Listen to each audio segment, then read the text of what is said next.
infinite ammo.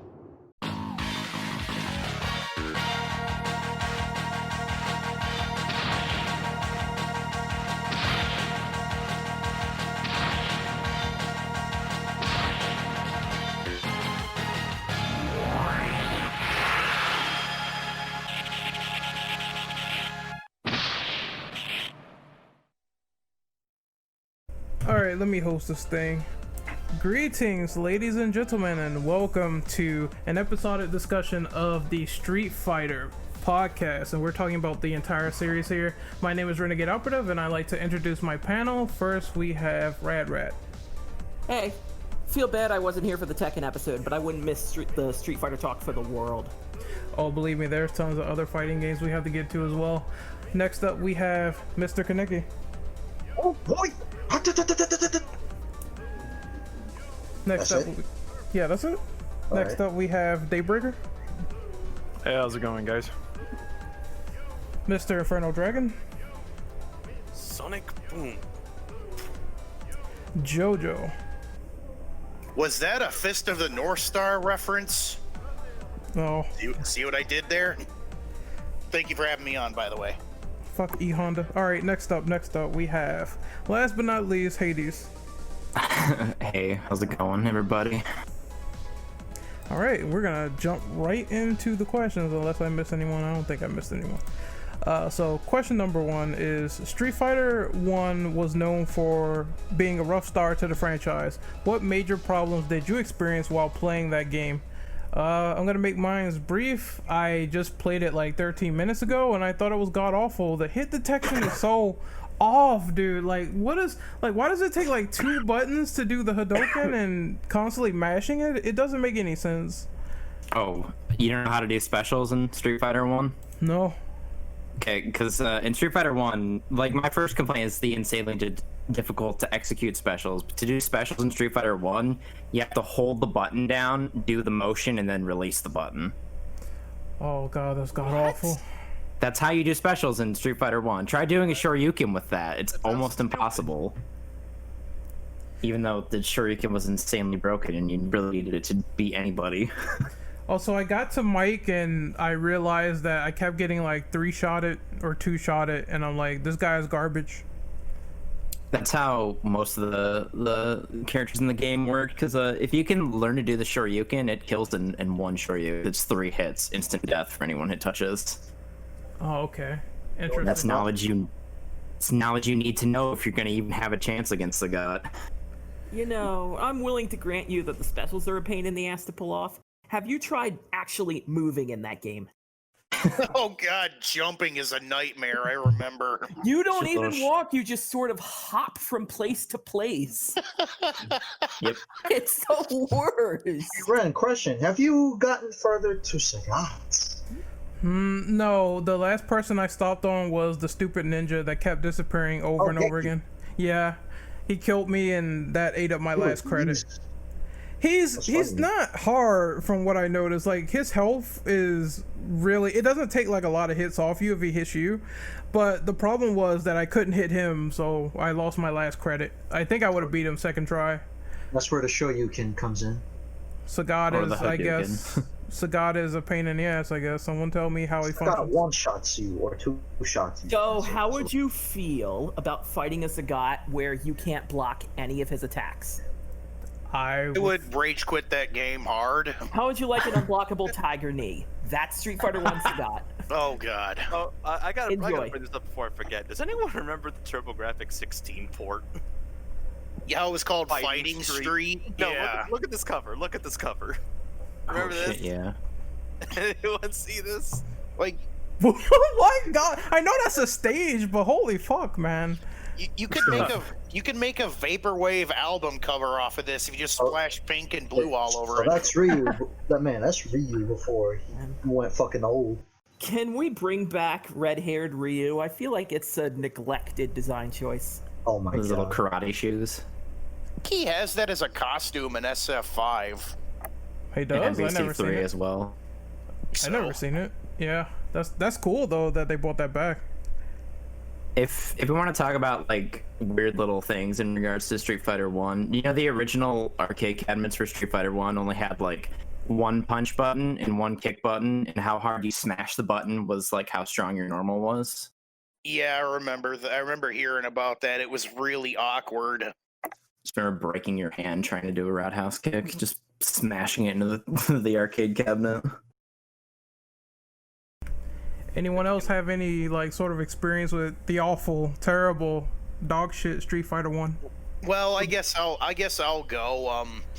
My weirdest experience. Well, I didn't actually get to play the game until the 30th anniversary collection came out, because I heard of how awkward the buttons were, and I figured that'd be a pain in the ass to get MAME to work on. So I played that, and it's a game I just can't stop laughing at. Like I think it was Rad who mentioned how there's no walking. You just hop forward and hop backward, whatever direction you face, whatever button you press, and the character dialogues all sound like they sound like they got their hand over their mouth. You know, the post-fight little dialogue. What strength? But don't forget, there are many guys like you all over the world. Yeah. You've got a lot to learn before you beat me. Try again, kid. Look at that hack. It sounds like the audio is being like transmuted through a tin can or something with a string attached to it, wrapped in a sock. Even that would sound better. And what I noticed is Capcom rarely promotes this game for a reason, because in every other anniversary collection outside of the 30th, it's never included. It's always Street Fighter 2 or Third Strike, or just focusing on Alpha, and that's it. Whew, this game is bad.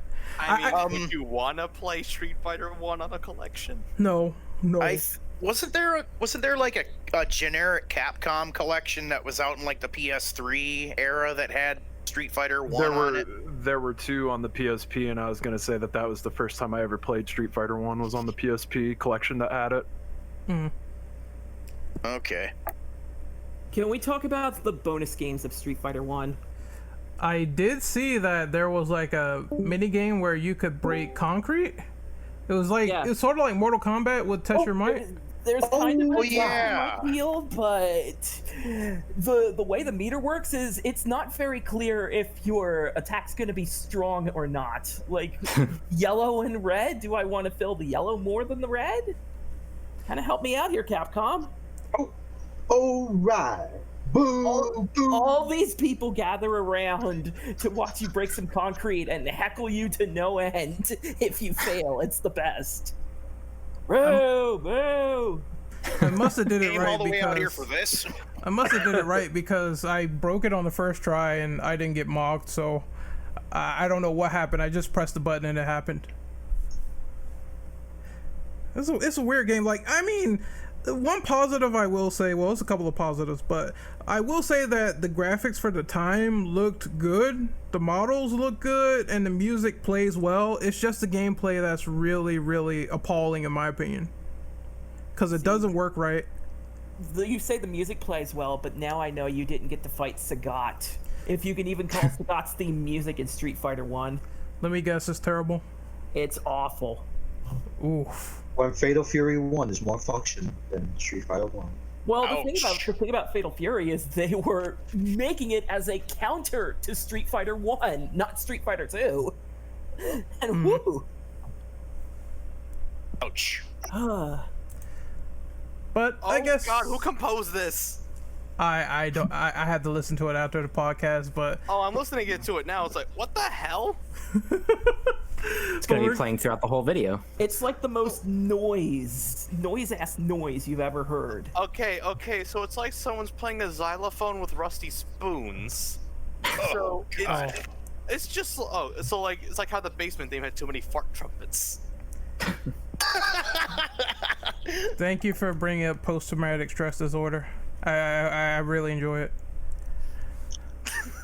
But we're gonna move on to the next question, which is question number 2. So list some of your favorite characters that you enjoy playing with in Street Fighter. Who wants to go first? Oh, you go ahead, Vega Lover. Vega's my favorite character growing up. because I like how he can fight with a claw, and this nigga can even fight without his claws if he wishes. Like, I know there's a certain command you could take off the claw and you fight people without it. I like he has so many options. Oh, I'm sorry to interrupt. Another character I like is probably Brandon's favorite character of all time is Akuma. You know, the raging demon, half your health or entirely of your health. Hello, Tekken 7. This man is so overpowered. I don't know why would you choose Ryu and Ken, unless you choose Evil Ryu. Probably the best way to play Ryu in my opinion. And that's it so far. Trying to think. Mostly I'm a Shoto guy. It's not hard to admit it, so I like playing either Ken, Ryu. For some reason I don't like playing with Akuma. I just do it. If I do it, I do it for like funsies. It's weird. And He's then the Paul to Street Fighter. yeah, pretty much if he catches you with the Raging Demon. And then I'm trying to think who else. I keep forgetting who that guy is with the half Frankenstein face in Street Fighter 5. I keep forgetting his name. Yeah, I love playing with Nash in Street Fighter 5 for some reason. He's Charlie. Yeah, Charlie. Before he got nerfed, he was a beast. Oh, season I'm 1. saying you play Shotos, but not admitting to playing Dan. What a world. I don't know what it is with Dan. Like for Street Fighter 4, I just mostly stuck to Ken, or I mostly play with Cody. Dan was my main in SF4. I loved playing that guy. I wish that the online for Steam, I don't know if it's still active. I wish it was still active because I would try to play with Dan online just to fuck around with people. People still play it online. Oh, I'll reinstall that game if you want me to. I have it on Steam. Oh yeah, sure, Same no here. problem. No problem. We can do IAS scrubs. Fight nights. Let's go. I'm down. Parsec that shit. Yeah, I have it on Steam as well. Steam, sign me up. Anyone else have any characters they like playing with? Yeah, I have you. Go ahead. All right, I will go ahead because I find that the characters I play are sort of the jack of all trades. You don't get more jack of all trades than Oro from Street Fighter 3. You want a fireball that you can shoot from straight ahead or slightly above you. You have a grapple move where he grabs you with one arm and tosses you around like you're a cartoon character. You have this move where he jumps into the air and like dances on your head. You have this move where he grabs you, tosses you up in the air, you hear this fucking meteor sound, and then you fall down and you drop. Oro is as fun to play as he is fun to watch. There's so much depth to that character. All right. Well, If I had to say one more in there, it would be Juri in Street Fighter 4. I admit I wasn't that great at vanilla Street Fighter 4, but when Juri dropped and I started discovering her stored fireball gimmicks, like integrating that into combos is so satisfying. But that's about it.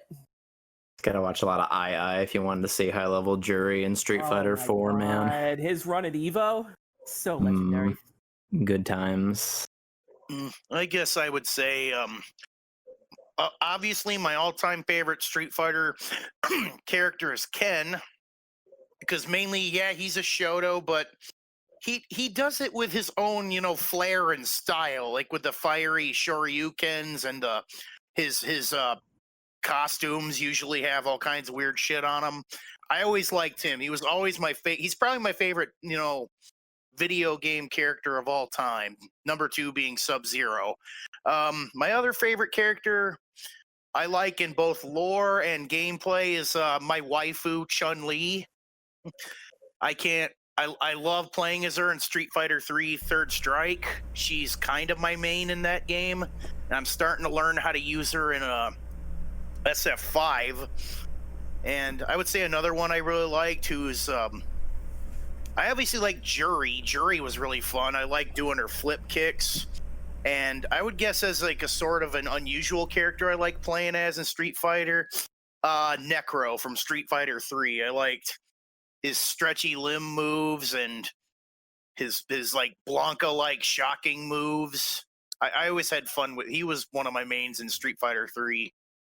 Yeah, those are mine right there. Well, one more I thought of. I wouldn't be playing Street Fighter V as long as I did if they didn't add Karin Kanzuki into that game. I was very happy they did because they took her Rekkas and made it a V-trigger. So working towards that, it's very satisfying to pull that off. Just overall, Karin is my favorite character. Not to play as, but just across the board. Fuck. I keep having like honorable mentions like Relento and G. Like I also like Q as well. Like those characters are just fun to play with. Well, if we have honorable mentions, it would probably be Colleen as well. I wanted to get good with that character. I fell in love with that move list, but just never worked out.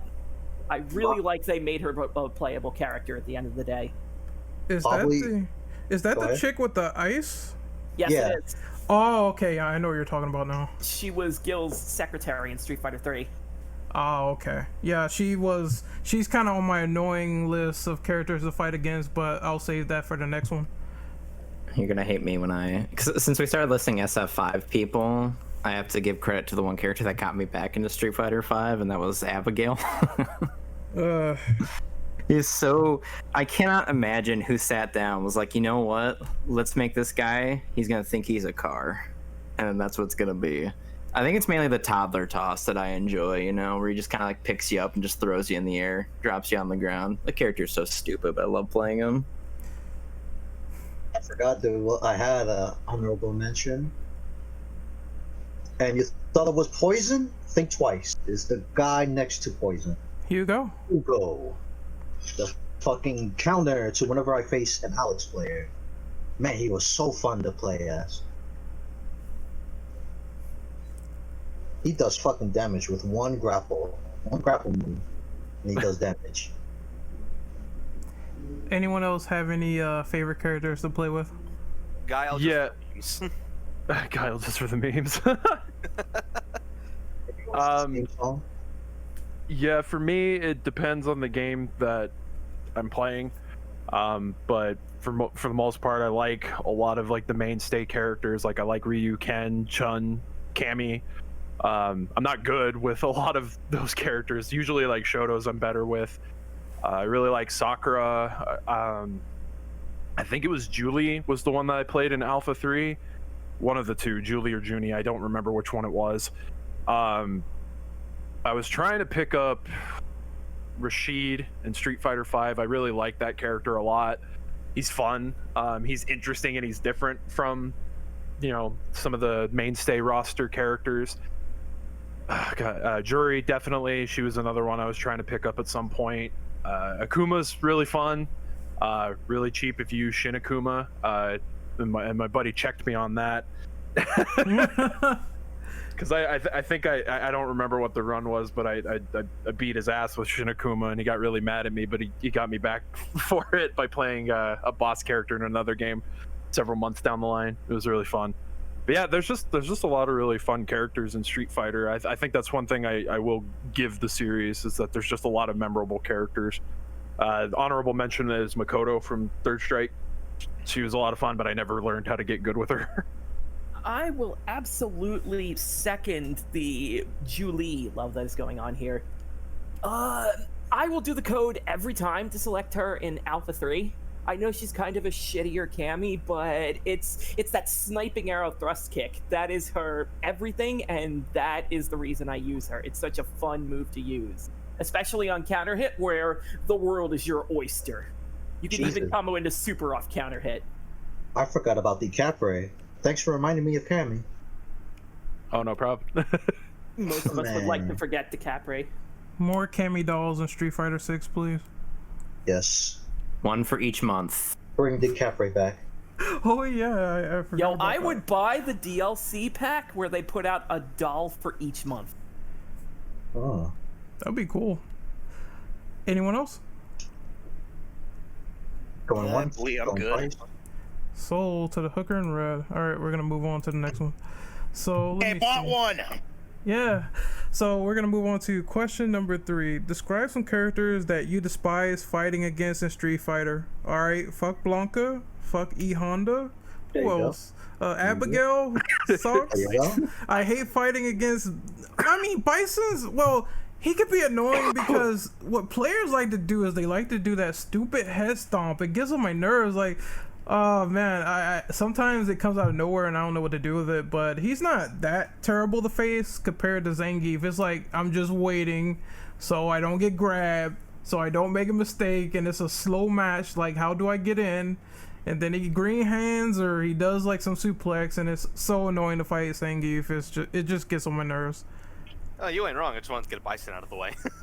Yeah, true. He's kind of annoying, but he doesn't annoy me enough to where I'm just sitting there with Blanca and I'm like, I can't jump in because he's gonna electrocute. Since Ren took most of the good answers except one, I hate fighting against Guile the most, whether in AI or when someone uses him well. Holy shit, dude! You could get easily countered by a Guile players. Well, to me, AI goes to, what's his name, Gil from Third Strike. But then again, that's a given. Resurrection, all because of that. It's like the worst boss in my opinion. I'm glad he doesn't have that shit in online in Street Fighter 5. Him or Seth, man. I couldn't stand Seth in Street Fighter 4. Hey, he's wifeful now. It's okay. Oh yeah, there's that. Oh, that! I forgot about that. People want to bang a robot with a man's voice. Go right Wow, ahead. she's really cool. Wait, what? You realize the easiest way to get all the fighters' DNA was to just become a woman. I'm very sorry about this, but fuck Vega. Hey man, Fuck Vega in every iteration. It's like you have to play a let's different solve it game. right now. You have to play a different game when you're fighting against Vega, just because of how many different angles he can kill you in. Why he's godlike. And honorable mention to T-Hawk. Oh, fuck him. I You never think- liked T-Hawk. You think fighting against a Zangief is bad? How about a character that has a loaded gun in future iterations of Street Fighter 4? Oh. Oh, and not to mention he keeps the throw damage too. Hmm. And he has an anti-air move on top of all of that. He's such a pain in the ass. Kondo dive. Yeah. It's just 5,000 times in one match, and I'm like, oh my god, will it end? Not really. Oh, Oh, it'll end when you lose. probably my most hated AI to fight is, well, if it's not Guile, it's Oni. Isn't Actually, Oni Oni. like, you know, He's a Friggin- secret boss in Street Fighter 4. he's like Akuma just on steroids? Yes. Oh, okay, I know what you're talking about. He has the white hair. Look at this. Can read your moves like SNK level. But then, SNK always, surpass that shit, but moving on. So worst characters, anyone want to throw out a few? Who do you hate fighting against? I guess I can. As much as I agree with you, Ren. I do not like fighting against Blanca players. Like every time I see one when I play 5 or 4 and online, I go, God damn it! And then another one that I hate fighting against, especially in Street Fighter 3, Makoto players, because they know how to time those freaking hits down, and I end up doing one little whiff and I get punished for it. Who's another one that I kind of don't like fighting against what's his name, Dalsim, because of the stretchy limbs and reaches all the way across the screen even if it's just a heavy punch. And I would say another one that I hated the most fighting against online. I guess I would also go with Ken. Even though he's one of my favorites, because Ken's real easy to use. Like, he's somewhat a beginner character as much as I like him. And I would say offline Shin Akuma, whenever there's like an AI like in Street Fighter Alpha 2 where he can just utterly destroy you and like I think Rad said, read your inputs SNK style. It's insane. Oh, Ren knows about that. Tell him about Street Fighter 5's Shin Akuma. I fought him. I did the challenge and I lost about I want to say 10K fight money because he just kept beating me over and over again, and I couldn't do shit. I think I just aggressively got him in the corner, and I kept grabbing him as the only way. Well, you got further on him than me. I gave up. I don't blame you because I lost like 10K. I don't think it was worth it. And then there was a Shadow Chun-Li, which was the most bullshit because he had Marvel vs. Capcom like combos in that challenge. Like, what the hell? How are you supposed to fight against that? Wait, wasn't that like supposed to be a reference to Shadow Lady from MVSF or something? Yes. Oh. That You was don't pretty know much Shadow pain. Lady. You don't know pain until you fought Shadow Nash. I lost another 10K I never on that fought Shadow fucker. Nash. I hate him, dude. This is so awful. He just keeps, what he likes to do is he likes to keep dashing around until he gets his super, and then when he hits you with it, you just lose like about 80%. As far as Street Fighter V goes, I've only truly fought the Shin Akuma, and I believe I lost about 15K before I finally beat him decisively. So that scared me off any of the other boss fights. I was like scrounging fight money for what little I had. For those challenges, I'm gonna need to go to Capcom HQ and hold them as POWs because I lost so much fight money on that shit. It is ridiculous. I want my money back, Capcom. Oh man, dude. My money and I need it now. My fight money! Alright, I have a question. Like, do you guys have like any mains that you use that you hate fighting against? Because I like playing with Relento. I don't like fighting against Relento. Rolando was one of them. Vega, definitely. I don't even know how that works, like a Vega mirror match. It's just the first person that gets like a grab on the other person and we'll see who wins. It's fun. I know someone mentioned Dawson, but I'm like, I don't find them annoying because it's very easy to tell if someone doesn't know how to use them if they don't do the keep away shit. As soon as that happens, I'm like, this is easy money. Yeah, I feel like of the characters I play, I don't really lament the mirror match all that much. But I play Honda throughout Street Fighter 2, so the Honda mirror is like my least favorite of them. Oh, I got another for the spies fighting against. When they nerf fake money. Yeah, that was pretty bad. Understandable, but still bad. So anyone else on this question before we move on? Like I said, Ken's my least favorite mirror match. I think you guys hit the nail on the head with a lot of the picks. Like, my friend is a Vega main, so I've always dealt fighting with him, and I've never enjoyed it because I've just never been good at guessing what the hell he's gonna do and what area of the screen he's gonna take up. But the one that I actually had as a main for a bit that I do not really enjoy fighting against is Sagat. Oh, Sagat's fun if you can consistently get the fucking fireballs out, but Sagat Fighter 4.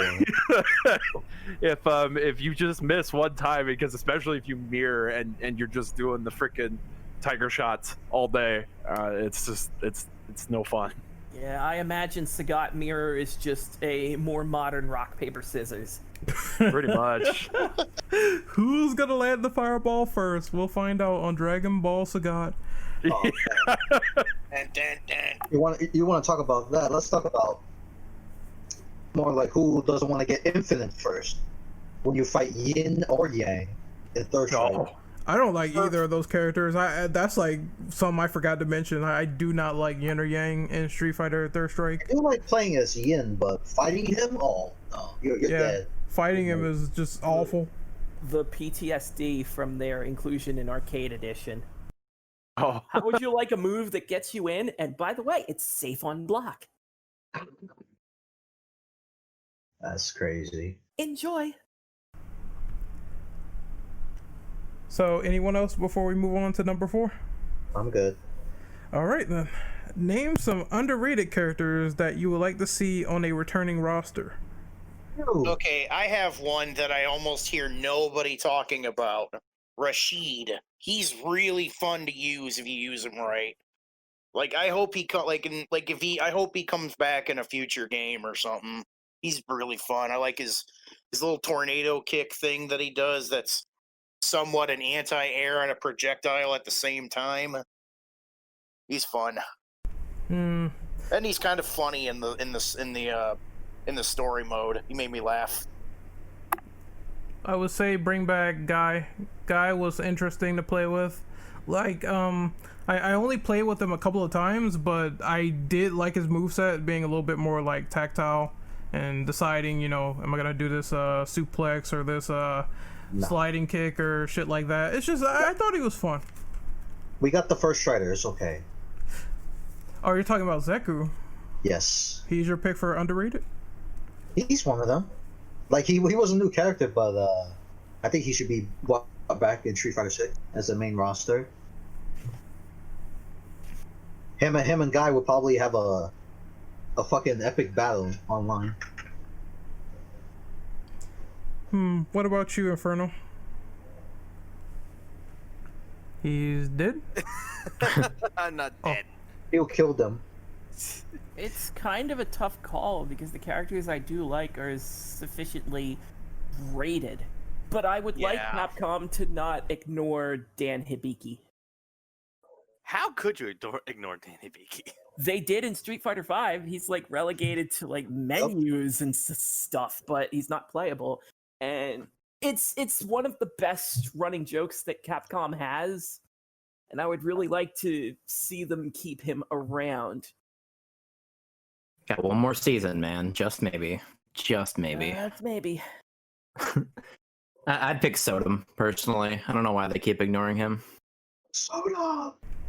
Okay, I don't even know what Street Fighter Sodom was in. Like, Alpha. fill me in. Alpha. It's The first probably one? the name that's holding him back. Was he in like all the Alpha games or just the first one? He's in Oh, all okay. of them. He's a He was Final Fight boss, too. Yeah, he was like I think the third boss in Final Fight 1. The underground wrestling arena. I had to ask because I only played Alpha 3 and it was very limited time of playing it. So I don't know about the other Alpha games, but hey, I mean, There you go, my dude. That's Sodom. it looks like He had a different name for the longest time because thanks Nintendo. He was known as Katana for the longest time. yeah, he was Katana in Final Fight. Back Yeah, when 'cause- Nintendo was censoring. Yeah. Nintendo Maximum censors? No. Like even in the worst Alpha 2 port imaginable, the one on Super Nintendo, they kept his name as Katana. Yep, and that port. I mean, I get it why it was like that, but It was That's a a different miracle, topic. but even so, the point is that they're at least consistent with their name changes. But I feel like that's the one thing holding him Yeah. back. Okay, I have a question. So I assume they censor his name or changed it because Sodom relates to sodomy or something like that. Is that the reason? 'Cause That's the yeah, theory. At least. Probably it. like I mean, it's obviously pronounced Sodom. How's it pronounced again? Like the character name Sodom. I thought it was Sodom. Yeah, That was Sodom. Sodom. Like it's like people would. It's like you know that people would be reading that and say, "Oh, his name is Sodom." Oh, What the fuck? Yeah. that's what I was thinking anyway. Yeah, the Christians got really upset because he was named after one of the cities of Sodom and Gomorrah. Oh, that'll also do it as well. I just miss him in that he was also just a big weeb. That was his character type. At least he was still in the SNES port, unlike Poison and her friend. The Roxy. sad Roxy? thing- Yeah. Wasn't the This- PlayStation port the bad one? A Final Fight? No, I thought it was talking Street Fighter 2. The sad thing about Sodom is he would be perfect in the modern Street Fighter era. Like, you're looking for more Yes. comedy characters? How about this fucking crazy Japanophile? Get him in there. Yeah, score one for the Weeboos. Get him in. Anyone else? I hope he doesn't have a body pillow. Oh no, please, Oh please. god. Please. Already no. actually was supposed to be in 5, but they picked Birdie instead of him for some reason. Birdie's kind of an underrated character too. Now that I think about it, he is kind of funny. He's funny when people just walk into the chain Yeah, but and they anyway, let it happen. But man, I want Skinny Birdie back though. Gotta pay $5 for it, man. Sorry to tell you. All right, so I'm gonna have a pick here. Bring back Rufus. No. How Never about again. no? Never again am I dealing with that crouching Never fierce again. punch that went the What about whole El screen. Fuerte? I love Fuerte. He's underrated as hell. I agree. Him and El Fuerte. No, fuck him too. Him and Peppa Day. I forgot good. all about El Fuerte until you mentioned Just it. don't bring back what's his name? Abe. We're good. So, how do people feel about Hakan, the old man? Funny character. Most powerful character when oiled up. It's time to oil up. He's funny. I like him. I played with him, but I think he was only in like Street Fighter 4, and that was it. That was it. Yeah. Yeah. Yep. He's definitely a Street Fighter character for sure. I've never played him before. Is he good? Yeah, he's No. very fun. He's actually kind of fun if you know how to do like the movements across the screen. Like he's got one where he kind of torpedoes across the screen, almost like M. Bison, I think. Yeah, a It's slide, big- not yeah, a it's not a sort- it's- torpedo. Oh yeah, but he moves across screen. It's It's kind of a big the- hitbox.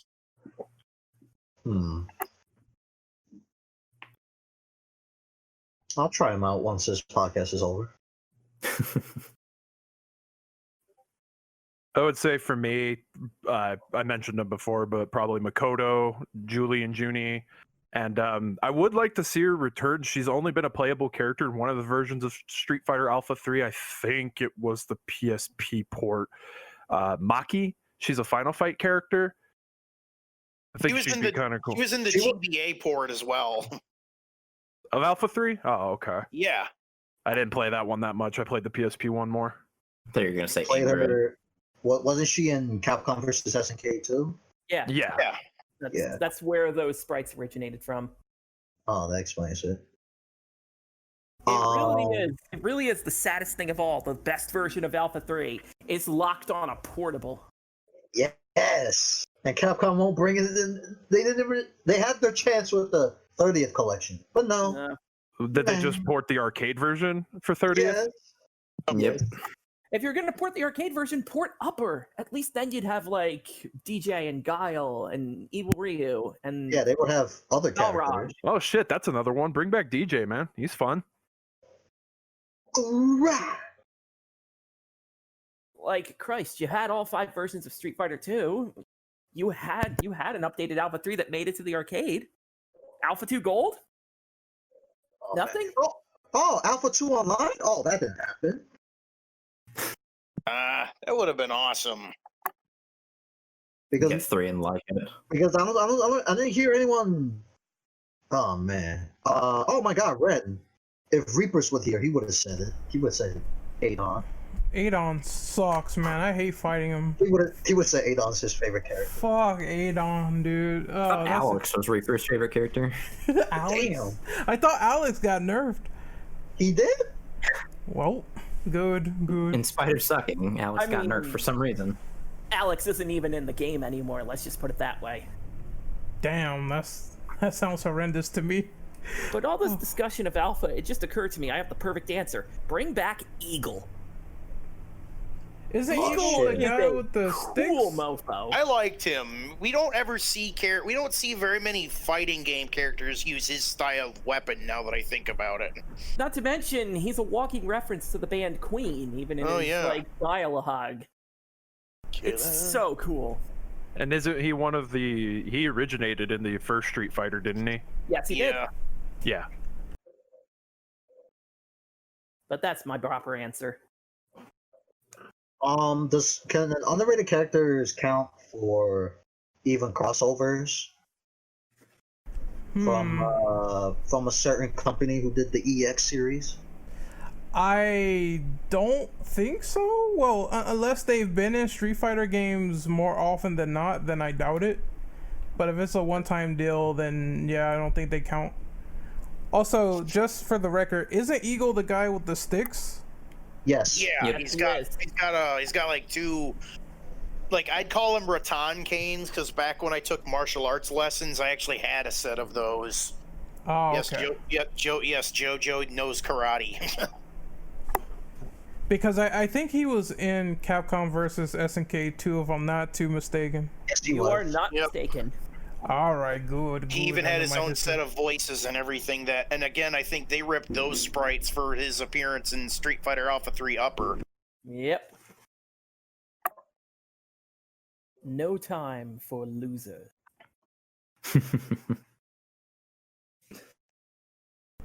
But Kaneki, can you read out the next question? Oh, question 5? Yep. I got you right now. What is your wish list for the 6th entry in the Street Fighter franchise? What can they do to keep things appealing in your opinion? One of them they can keep things appealing is introduce or bring back the underrated characters as part of the main roster. Like, at this point, in my opinion, just what was Street Fighter 5 roster at launch? 12 characters? 16. They need 16. They need more than that, in my opinion, for a main roster launch. Because holy shit, you see other fighters like King of Fighters 14, for example, 50 characters at launch. Well, 48 because if you don't unlock the bosses, it's 48. But yeah, over 12, more than 12 characters, more than 16 characters would be nice and make more appealing into this entry, along with better balancing with have the better netcode, GGPO, instead of having one guy do the netcode. And I think that's it so far. I don't want to take anyone's time. Who? I who got wants to one. take a turn. I got one. An idea for gameplay actually. You remember how the super bar worked in the Alpha series, where it was like 1, 2, or 3 levels, and like you Yeah. could burn multiple bars to increase the power of your super move? Like, I wish that would come back. I like that a lot. I think they used it in Darkstalkers as one of the Darkstalkers games, if I'm not mistaken, but it was primarily in Alpha 1, 2, and 3, which I think was the main reason why we have a 3x punch or 3x kick button now. You can config to a button on your controller in all these games. I'm hoping that comes back someday. My answer is pretty brief, but it makes perfect sense. I mean, what they need to do for Street Fighter 6 is to not make it reminiscent of Street Fighter 5, which is bare bones content, launching with the bare bones roster. Now we have all these updates to expand the roster, and I feel like they need just a good number of characters out of the gate. Make it equivalent to Street Fighter 4, where I felt like that was a nice little package that got updated over time, but it did feel pretty substantial when you picked it up. You got everything in the box. Even vanilla Street Fighter 4 had more characters than Street Fighter 5 vanilla. Yep. That depends on your definition of vanilla, because the arcade before the console release,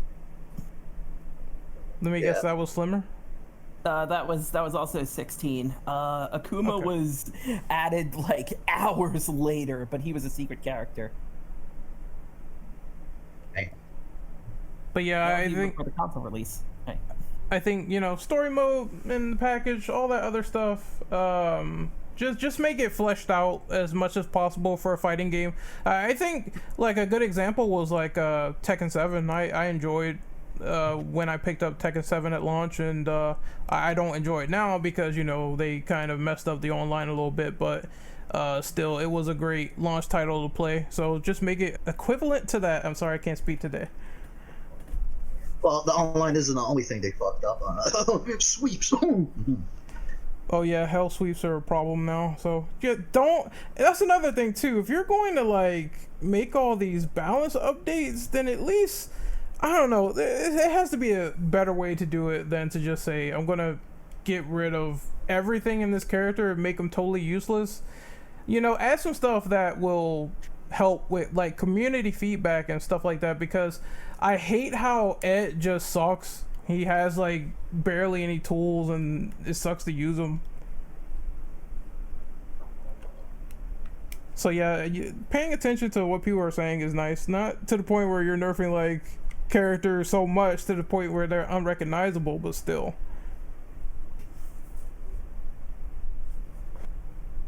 As far as what I would like to see in Street Fighter 6, more variety in move templates. Street Fighter 5 had a very good idea of things like some characters had target combos. Some characters could press specific attack buttons and get a special move. It expands upon just do motions, just do charge moves, just do 360s. Just a new input, a new way of approaching your attack. Like, I'm going to invoke the name of Street Fighter Cross Tekken, because that had chain combos and dial-a combos. Oh god, you just kick-started my PTSD. Those chain combos are why I quit playing that fucking game. But just more variety in move lists. That's a good start. Yeah, and I kind of agree with the idea that thinking bigger is really good for the first iteration, because Street Fighter V died on its first impression. Oh yeah, no doubt. It was people, I think even the beta, it was like people were just not feeling how it was going. And then we had shit with the netcode. I remember those days where you try to connect to a match and you get the error at the bottom of the screen. So I'm like, yeah, at this point, I think the betas are nice, but we need to have that stuff ironed out at launch, because then it's just going to kill off your player base until you actually update it like 30 times, and I think no one wants that. Speaking of the beta, am I the only one who had more fun during the beta phase of the game, as opposed to the final? When the game launched? Yeah. As opposed to the final. I don't know why. It's like it felt a little bit more refreshing, so to speak. And as with the final game, it just felt like, yeah, I have it, and I have all these characters, but I didn't play it as much as the beta. It felt like the fun fact. Go ahead.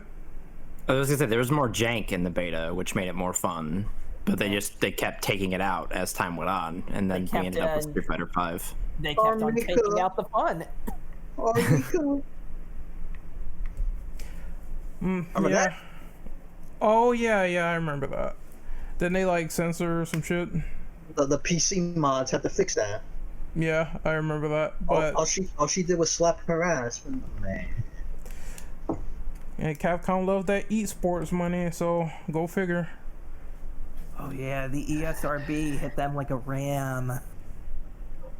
Oh yeah. Oh, you cannot select these type of costumes when you go on It did stop them ESPN. from producing the costumes, mind you. Oh yeah, How the swimsuit costumes for How some many characters. swimsuits outfits were there? And God bless them for that.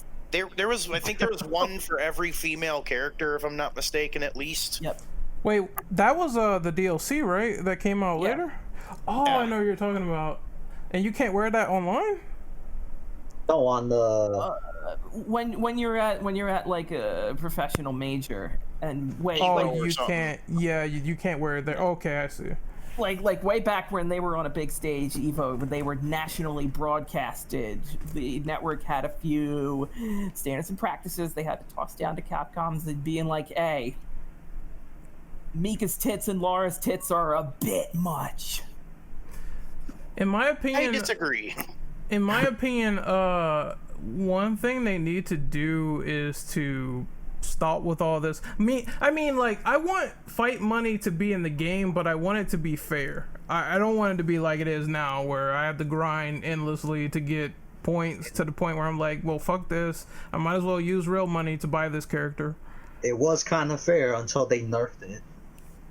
I think to expand upon that, I think that the currency should be able to be earned through offline means and through versus just from one player and another player. like on the same console, because the ArcSys games like Guilty Gear have that. So I don't understand why Street Fighter couldn't have that, even if it's minuscule, just to know that you're getting something for playing like locals and stuff like that with your friends. Like, I think that would be more incentive. Yep, don't I hate when you play versus and you just get the bare minimum, like here's 100 fight money, here you go. It's like, what do I do with this? Nothing. I might can get a skin or something like that, or maybe a color, but that's it. Yeah, I remember back when when fight money was easier to get. I unlocked Akuma for free because of it. Yeah, I think I got Ed for free for fight money, and then that was the only character I could buy because it got nerfed to high shit.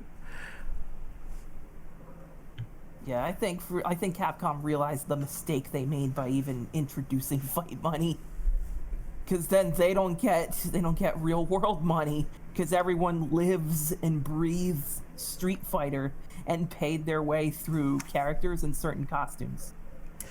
So I have a question really quickly, Rad.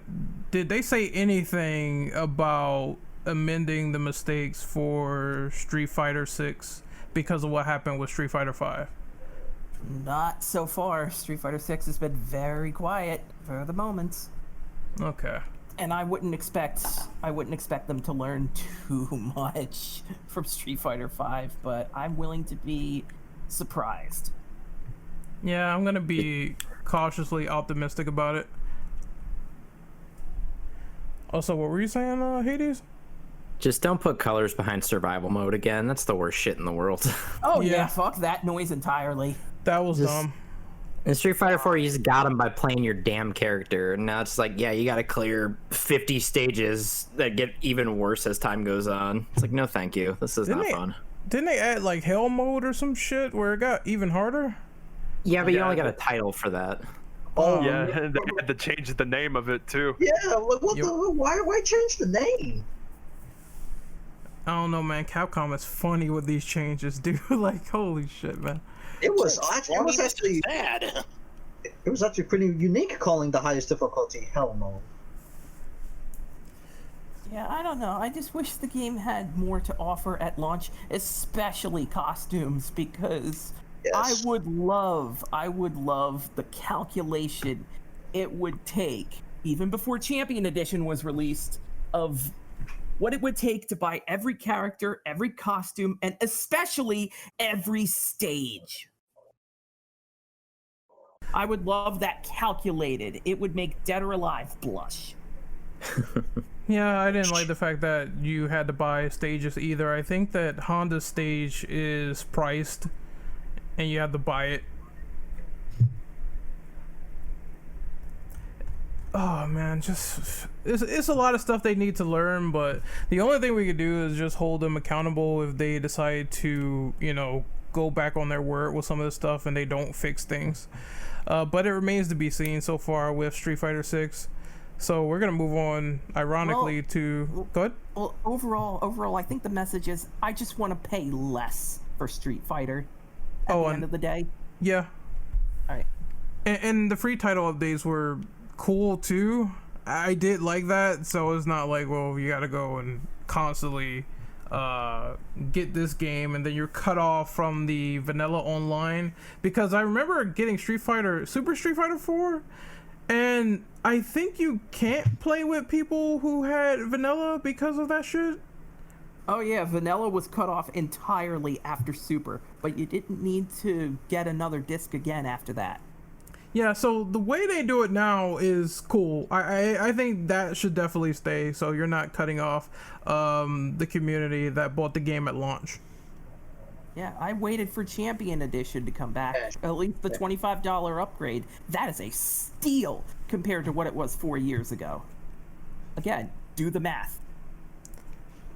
So we're going to move on to question number 6. How do you feel about common complaints in reference to the Street Fighter franchise? For example, being reliant on footsies, shotos / clone characters, having multiple iterations of the same game, etc. So we kind of touched on the last one. We said that, you know, having the title updates was a good idea. So they kind of fixed that. The other stuff is just like, oh, I kind of don't mind Shoto characters. The only time clone characters gets annoying to me is when they do it like KOF a little bit, where it's like too many Kyos or something. And then was it 2002? I think, I don't remember. I just remember I played one KOF where they had the Kyo clone arc, and it was just that was 99. Yeah, and it was like 3 of them or some shit. I was like, what's the difference? I don't get it. Well, I can answer that simply. The only difference was both clones have half of what the Kyo from 98 like moves he had. Like, I think one of the clones have, you know, the Rekkas as his only moves to do, while the other one has like his kick attacks. Yeah, and then they were, I think they were doing that also for some of the DLC for KOF 13, where you had classic Kyo and the normal one. So yes. and then they were different, so that's how you can tell the difference. I mean, I don't mind clones if they have different movesets, but if it's the same character doing some of the same shit, then I just really don't get it. Smash? Yeah, you can say that. But the footsie thing, it doesn't bother me too much. It's like, alright, there are characters that can get around Sagat's long ass fucking legs, or Urian's long ass fucking legs, especially if they have especially if they have that homie move where it's like you can jump and it's overhead and you land on top of them like Bison. So you can actually beat that in some situations. Others, it's kind of annoying, but it just depends on the matchup, and not every matchup in Street Fighter is ideal in your favor, and others, it's like, this is why I never go on tier lists, because you can have a low tier character that may beat a higher ranked character because they don't know what they're doing, or they make a mistake and fuck up too many times. As far as the reliance on footsies go, once that started getting hammered into even the average player's head, I feel like playing a round of Street Fighter Online, the game just lost a lot of its action. Because you're sort of treating it like a boxing match where you need to stand at just the right distance and you need to throw out just the right move. It robbed them of a lot of the spontaneous fun of Street Fighter. Yeah. I completely understand.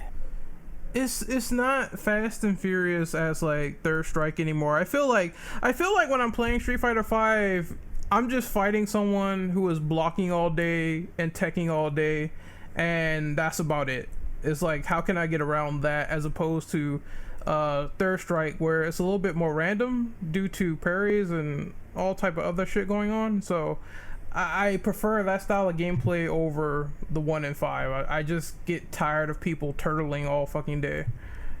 And I will also address the Shoto complaints. To me, it's not even close to a bother. Like, the Shoto moveset is a template. When you think about all the characters classified as Shotos, Ryu, Ken, Sakura, Akuma, Sean, even Sagat gets thrown in there once in a while. You can still think of one thing that sets all of them apart.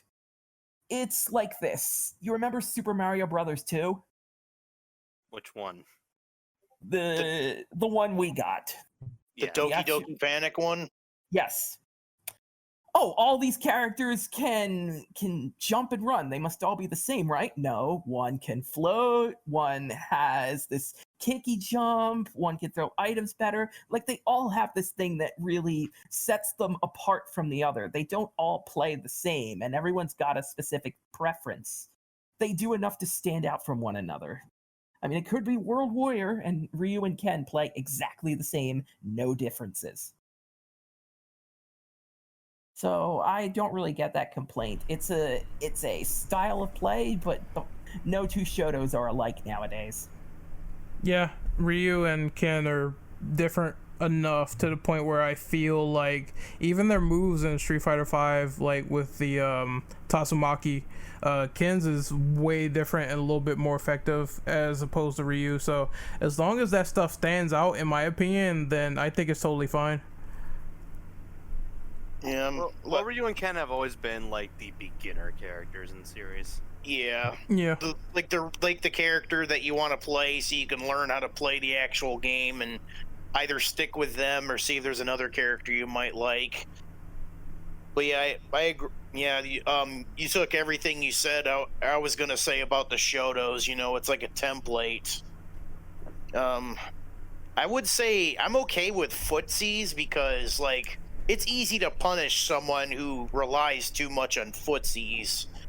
And the only real common complaint that I agree with most people on is a lot of the net code in some of these games, because I'm sure, because I have yet to hear anyone say anything, you know, that positive about Street Fighter V's, and yeah, that game's net code could use some work. Didn't they also botch Anniversary Collection for 30th? I haven't played much about that, but I think they might have updated it to fix some of it, but I'm not sure. I'd have to look into it. But I remember the 30th Anniversary Collection did have some, for the lack of a better term, netcode oddities, like oddities. I mean, like the roll. I think it had some pretty nasty rollback. Kaneki, can you confirm?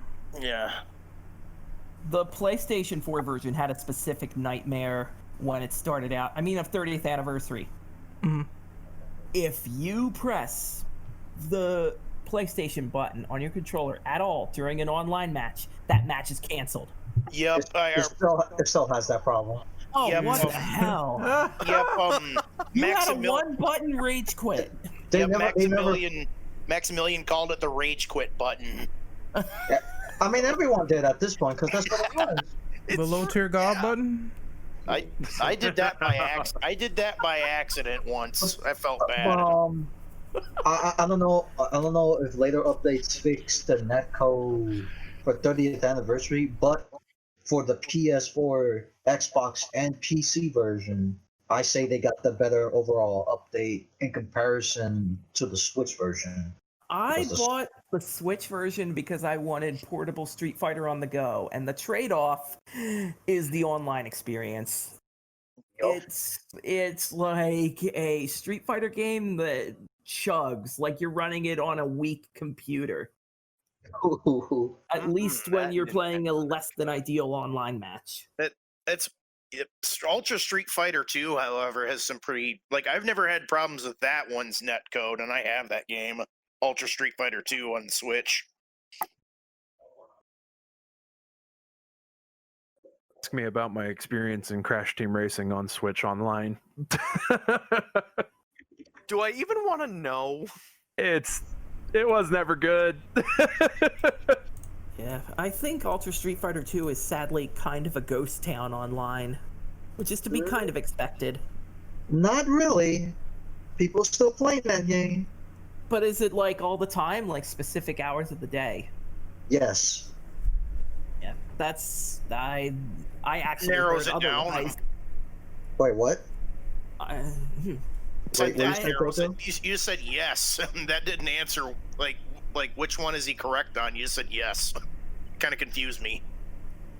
What I meant was, is it all the time, or do you have to play it like specific hours of the day? All the time. Because I played the game when I bought it. Any time of the day I play it, whether it's day or night, there was people still playing. Yeah. I would have figured that would have been redundant because of 30th anniversary. You know, I've been getting less matches than 30th anniversary.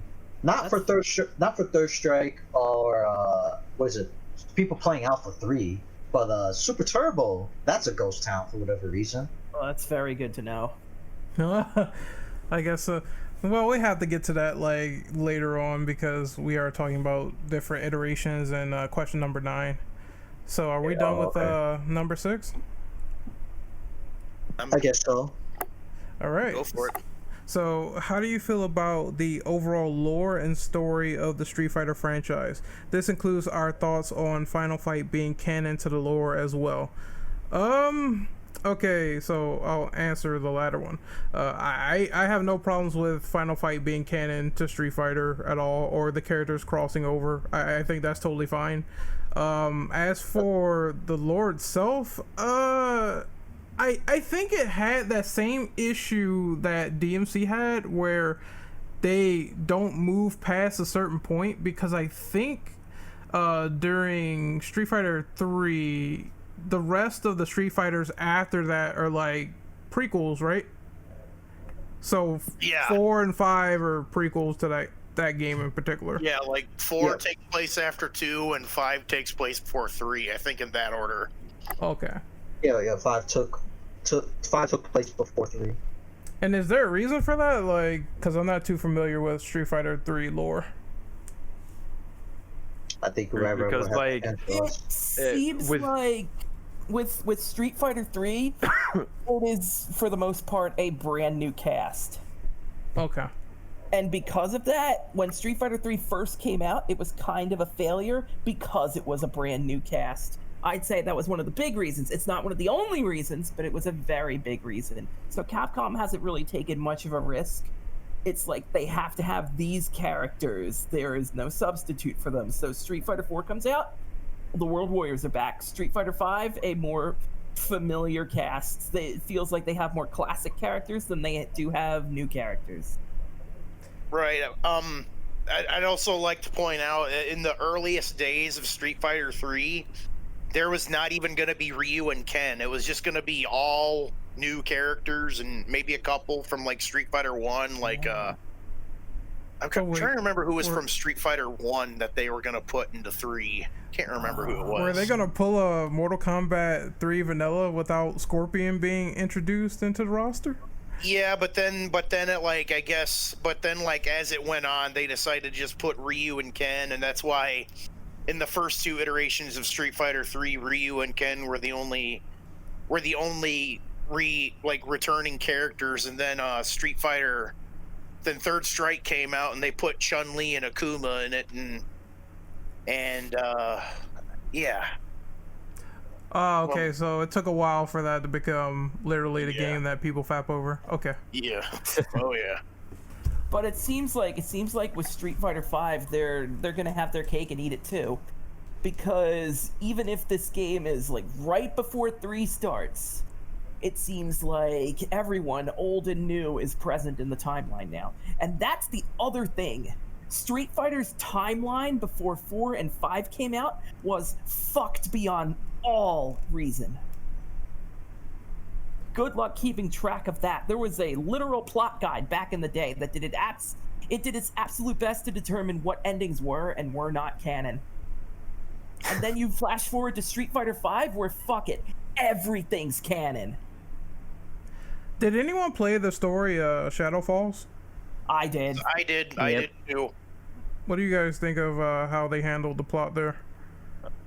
I thought it was okay. Like the characters acted like, you know, how I expected them to act. You know, like how Armika was cheering on Zangief. I thought it was nice to have. I mean, it's good to have a story mode in general, because Street Fighter, really, the games at least, don't really show much story except for like endings, and sometimes, or in the case of Street Fighter 4, beginning like intro animations, which were animated really good, by the way. I want to point that out. Yeah, it was a few things about the endings that always kind of stick out as interesting, but sometimes they never really carry it into the next game, or sometimes they do, and it gets confusing. I know one of the things that people talked about was Sagat supposedly having the Satsui no Hado, but he rejects it or something. I forget how that goes. I don't know. Are you talking about Sagat in Street Fighter 5? Yeah, supposedly he has Dark Hado or something, and he rejects it. Yeah, he was almost consumed by it. That would have been interesting. I want to see an evil Sagat. Fuck it, do it. Ooh, that actually sounds like a good idea. Like, because Maybe Like, for a uh, comic or something. Because that was out of nowhere. That first part out of nowhere. I was like, oh shit, he got the Hado in him? I thought that shit was like exclusive to Ryu and Akuma, but I guess not. Did you guys see the animated movie? I did. Street Fighter 2? I You did. talk about the 1995 one that had like Alice in Chains music. Yes. I love that one. I have it on VHS somewhere in a box. There's a lot of anime. Well, not a lot, but there are anime movies for Street Fighter. There was Yep. that, and then there was the Alpha movie. Then Yeah. the Movies. Alpha movie was pretty good. There's two of them actually. Like the old one that was focused more around Ryu and his little brother, which I think they only wrote for that movie. They did, thank God. Yeah, I never heard of them ever, so I'm like, yeah, that had to be a movie exclusive. Yep, and then there was that other one that came out, I think, in like the mid 2000s, where it was kind of Generations. shorter. Yeah, Generations. That's what it was. Awful. Yeah, Was that I- about Akuma? Was that about Akuma's origin? Yeah. yeah. They even Yep. referred to him as Gauki in the beginning, like his Japanese, Goki? Goki, like his Japanese name. A lot of Generations was here's X for no reason, here's Sakura for no reason. I know they do that with a couple of characters, like their names are different here as opposed to Japan. Like I know the same goes for Vega and Balrog, right? Vega, Balrog, and M. Bison, they had their names kind of rotated in the American release because I think they tried. Their main reason was they didn't want to be sued by Mike Tyson, who was M. Bison, who was Balrog. His name was M. Bison in Japan. Well, I mean, fuck yeah, man. He's gonna bite your ear off. So. Oh yeah. Right, Ren? Am I right? Yeah, I mean, in my dreams, I tried to bite his ear off, and it, wasn't successful. But You tried. Man, Yeah. a lot of people ran out of the arena because of that. And then of course there was Charlie and Nash, which is now Nash, Canon Nash. But wasn't it like originally in Japan he was Nash, and America he was Charlie, and then Street Fighter V they just put them both together as his first and last name or something? I think so. I don't know. I'm not sure. Like I love playing as Nash, but the only thing I know about him is that he is Gao's friend, and he was supposedly left for dead by Bison. Yep, Several times, in fact. Yep, Yeah. I think in every single one of his alpha endings, spoiler alert by the way, he dies somehow in each one. Oh yeah, him and Bison together is bad news. And this Charlie's is- like 0-4 now. And this is why Gao does not like Bison at all. Yep. And this is why his best friend. that's why he should have got his revenge in Street Fighter V. That story mode. No. He kind of dies. No, give it to Ryu. He takes it. He's a mascot. He deserves to kill the bad guy. Am I right? Not even Terry and doesn't do like that shit. It was always Kyo in King of Fighters. But yeah, So, go ahead. my issue with the Street Fighter story is that it doesn't necessarily know what it wants to be. Like, the stories are have incredibly different focuses in every game. Like, Street Fighter 2 is straight up about the tournament. But then you flash back to Alpha, and it's about Bison stopping this statue from firing into the satellite and destroying a city. And then you get Whoa. to Street Fighter 3, and it's about Gil and the Illuminati and how Gil is trying to make this perfect world for people. And Street Fighter 5 is about this moon in the sky that launches a giant EMP. I was going to say Majora's Mask, but okay. Whoa. When the hell do we get from Street Fighter to fanfiction.net? Okay, it sounds like Tetsuya Nomura is trying to write this story. For the most part, I like it. I like it when Street Fighter games are about the characters. You like the Ryu and Ken rivalry. You like just Ryu in general. You like all those rivalries. The rivalry with Ken, Sakura following Ryu, Sagat wanting to get his salty run back off Ryu. So stories about the character, not story because story. Got it. Not story because story. And That's what Shadow Falls felt like. Yep, and Chun-Li trying to capture Bison because Bison killed her father, and she's a police officer and looks damn good. I feel like Street Fighter V Story's biggest problem is that it was so bloated with characters that just did fuck all. Yeah, there was so much fluff. There was more fluff than a season of Dragon Ball Z. Let me tell you about my boy Nikali. We're gonna get to him. Hold on, before you continue. The only thing I like about the Street Fighter lore since 5 was the returning of Cody, where he got out of jail and now he's the mayor of what is that city called? Metro City? Metro City. Yeah, he is now the mayor. Character development. It's a nice, it's a neat little path. But Nikali is built up as this ancient fighting monster who's never satisfied unless he gets that ideal kill, and he keeps killing. And he's just this murderous man who mutters to himself. And he's just a jobber in the story mode. He gets punked by everyone just about. You know, since that story mode came out for Street Fighter V, he explained Street Fighter V in a nutshell. Ryu beats him, and then Nikali just melts out of the story. Well, my purpose is served. He literally melts. He turns into a pile of goo and just melts away. It was a pile of shit. That's what Nikali is, and he explained Street Fighter V at launch really well. That's It's a good metaphor. Also, I thought I would say this. Would Final Fight Streetwise count into the lore of any of this? Wasn't it non-canon, right? It's not canon. That was not Okay. canon. Okay, good.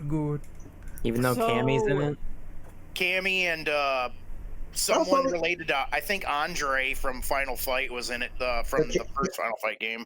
The Cammy part is what probably got people playing or remotely playing the Streetwise game, if I remember correctly.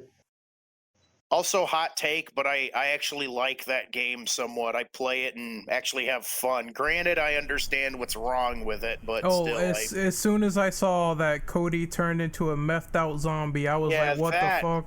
Yeah, that I think the game could have done without. The whole meth zombies thing. Also, I am all over the idea of Final Fight and Street Fighter becoming one. The more Final Fight characters that get integrated into this universe, the better, because they just fit. Because at the end of the day, they're all Street Fighters. Yup. This fits so well, and as a person who was a fan of the Final Fight games, as I played them, it was amazing seeing people it was fucking great seeing Lucia come to Street Fighter V, because who the hell played Final Fight 3? I have played it and I know of that character, but I can see why people probably don't know where she came from. Right. That was out of left field, but it's great. I also want to point out since Street Fighter is getting to the lore of other franchises like Final Fight, didn't they say that what's his name from 5, that ninja, he was like the founding member of the Striders at some point? Like he created the Strider program and the Strider games. Zeku, I think. Yeah. Isn't that confirmed? Kaneki? Wait, what happened? Zeku forming the Striders. Trained the Striders. Yeah. Yeah, wasn't he like the start of the Striders, and that's what led to the Strider games?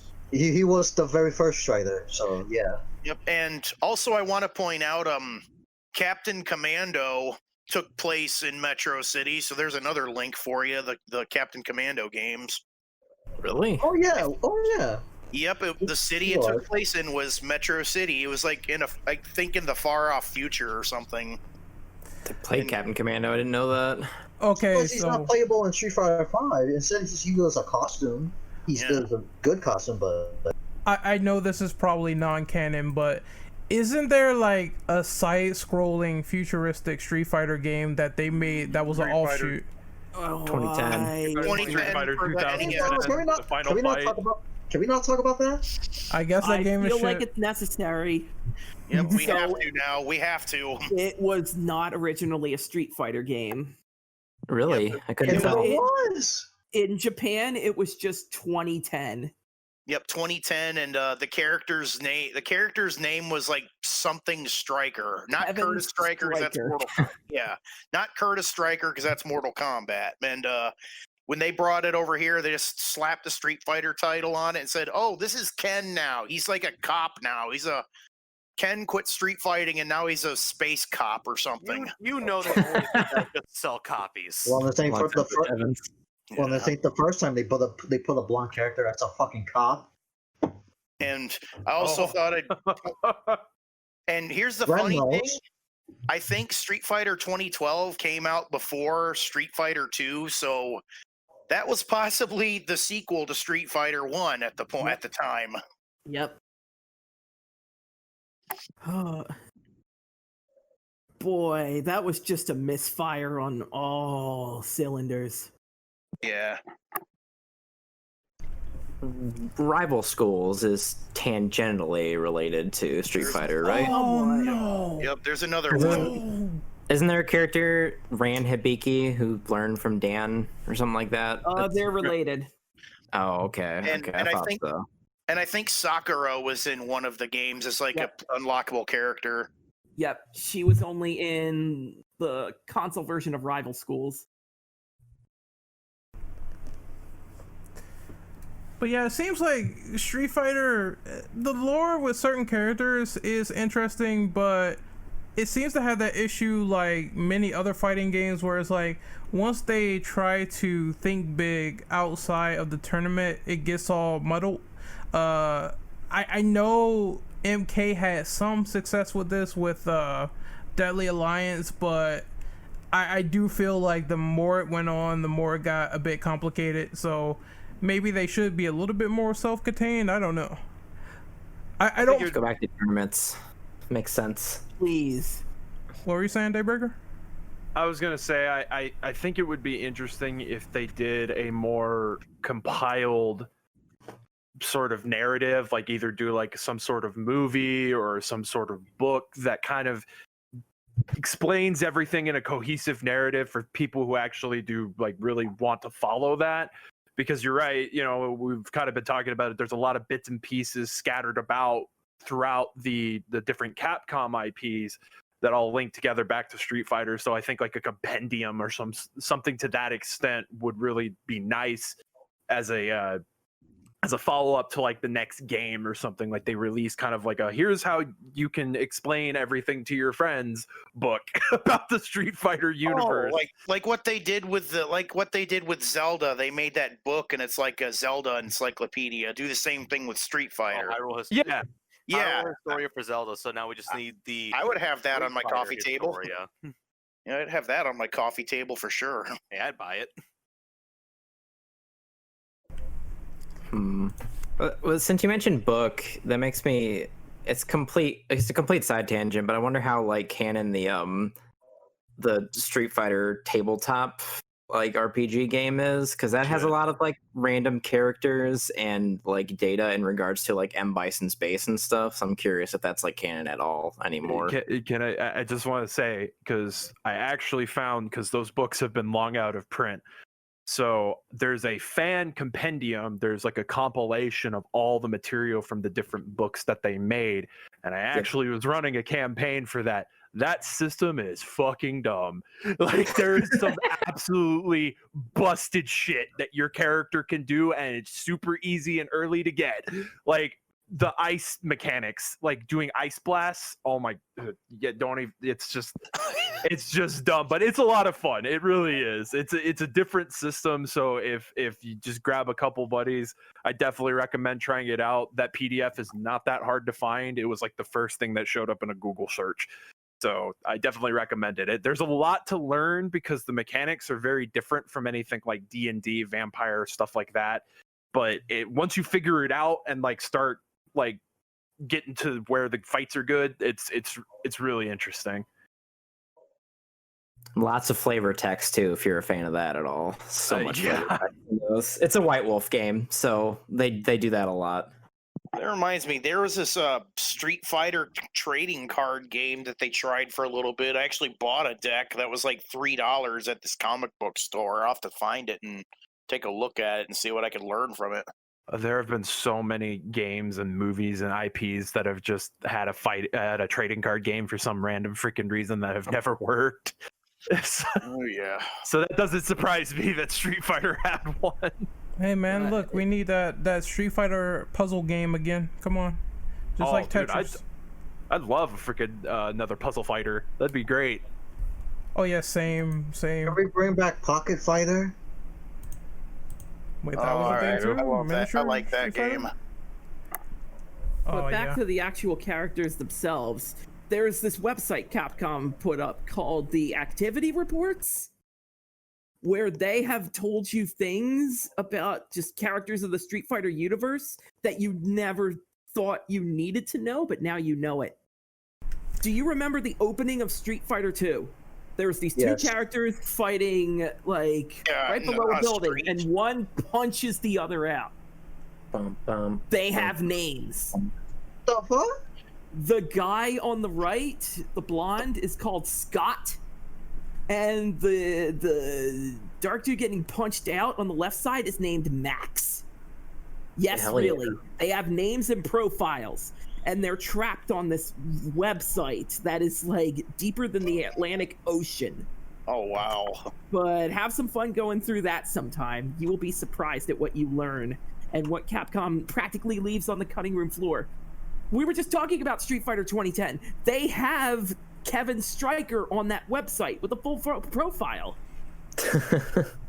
Okay, I gotta look. Now I'm even more curious. I gotta look at this later. I'm sure. There's even like older characters have some updated costumes. I think Crimson Viper has an updated costume. I'm It's sure like a there's. bodysuit. I'm sure there's like normal factoids that tell you that Chun-Li can crush a man's head with her thighs. That'd be one lucky dude. Best death ever. Thick thighs save lives after all. Really cool way to die. Or end them in this case. All right, so I guess we can move on to number 8. So, what are some of the best and worst mechanics that they've introduced into Street Fighter? Okay. I would say one of the best I would have to say is the parrying system in Street Fighter 3. And that little special EX move thing that you can do. And again, the multi-tier super move thing that they did in Street Fighter Alpha 1, 2, and 3. I wish they would bring that back. And the one thing that I did not like was the I'm probably going to be put on blast for this, but the ultra move system in Street Fighter 4, mainly because like that was the only like once the round was over, that bar would reset, and it was really hard to get it built up. Like you'd have to practically damn near kill yourself to get it filled up again. I thought they could have just made these like alternate super moves or something. That's all I gotta say on that. Really, I don't got much. Yeah, I would say I really like the parrying system in 3, even though I can see why people say it's hard to master, but when you pull it off, man, it's so satisfying. One of the worst mechanics, I think, for some games is the addition select for some of the characters. Like, I've noticed that there are certain Street Fighter games where you can pick a legacy like iteration that was worked on in the past that's broken. So if you want to play with like Vanilla Sagat in one of these games, you can do that where he has like high tier damage. I was playing one of the collections where that was available across the board, and I was like, what the fuck is this? So I can just sit there in the corner and keep like kicking the person, and their health is going down like 50%. That's awesome. But it is broken, so I just don't like when that feature is implemented in Street Fighter games. Anyone else? I am a big fan of EX moves, and the fact that It depends on the game, because EX moves where it happens to take up the same meter as your super combo, it really makes you think about when to use them. But I kind of disagree with the Ultra combo, because in Street Fighter 4, you can still use EX moves, but you can have some type of super special move in the wings as you're either getting beat up or using other mechanics of the games effectively. But I like EX moves better in 4, because then at least if you use them, you have another option. As far as what I'm not a big fan of Street Fighter, now I'm getting crucified. Custom combos. I've never been a fan of them, even when they were introduced in the Alpha series, and especially in the Alpha 3. There was a specific system called Vism that utilized custom combos, and that absolutely, people who were good with that ran roughshod on Alpha 3. And that's why I feel the game didn't have as long of a shelf life as other Street Fighter games did, because of custom combos. But that's about it. Couldn't everybody just infinite with custom combos? They could juggle with them, practically. Good God. You want to do a fucking infinite? Learn? Oh God. I'm not a fan of V trigger at all, and V reversal in general. With The Street Fighter reversal, 5. yeah, I don't. It's hard. Street Fighter 5, period. It's I don't mind like V trigger, but just the reversal shit is just, it got on my nerves when you fight like a really good Ryu and they kept doing that stupid block move. Oh my God, man. I don't like the I don't like there's a lot of fighting games these days that just like gate stuff behind a bar like that. Like, Yeah. I don't feel like I'm playing Street Fighter 5 unless I'm, in V trigger basically, which really sucks because let me play your damn game, please. Don't gate my potential behind this little bar, Sucks. I like the concept of V-Trigger. It's a way to make characters more unique by having that particular quirk behind this meter. But yeah, the idea of gating moves behind them. Like signature moves behind them. Again, Karen in Street Fighter 5, her Gurenken techniques were locked behind a V-Trigger. I think that happened with certain characters. Certain characters' moves were locked behind V-Trigger, which probably the only reason I don't even like V-Trigger is because it could do that. Alex can't get his DDT unless he has like V-Trigger too. It's weird. Mm-hmm. I can't do Bison's regular Psycho Crusher unless I use V-Trigger too. Like I can't entirely hate it. It's a nice way to make matches interesting and more intense. But otherwise, for certain characters, V-Trigger handicaps them. Oh yeah, it definitely handicaps Bison. Whew. Yep. You better be relying on those foot stomps or those slides. Anyone else on this question? That much? So he won Evo, so. Well, it's been a long time since I fought a Bison, so I really can't say. Last one I fought was trash, so it just depends. But anyone else on this question?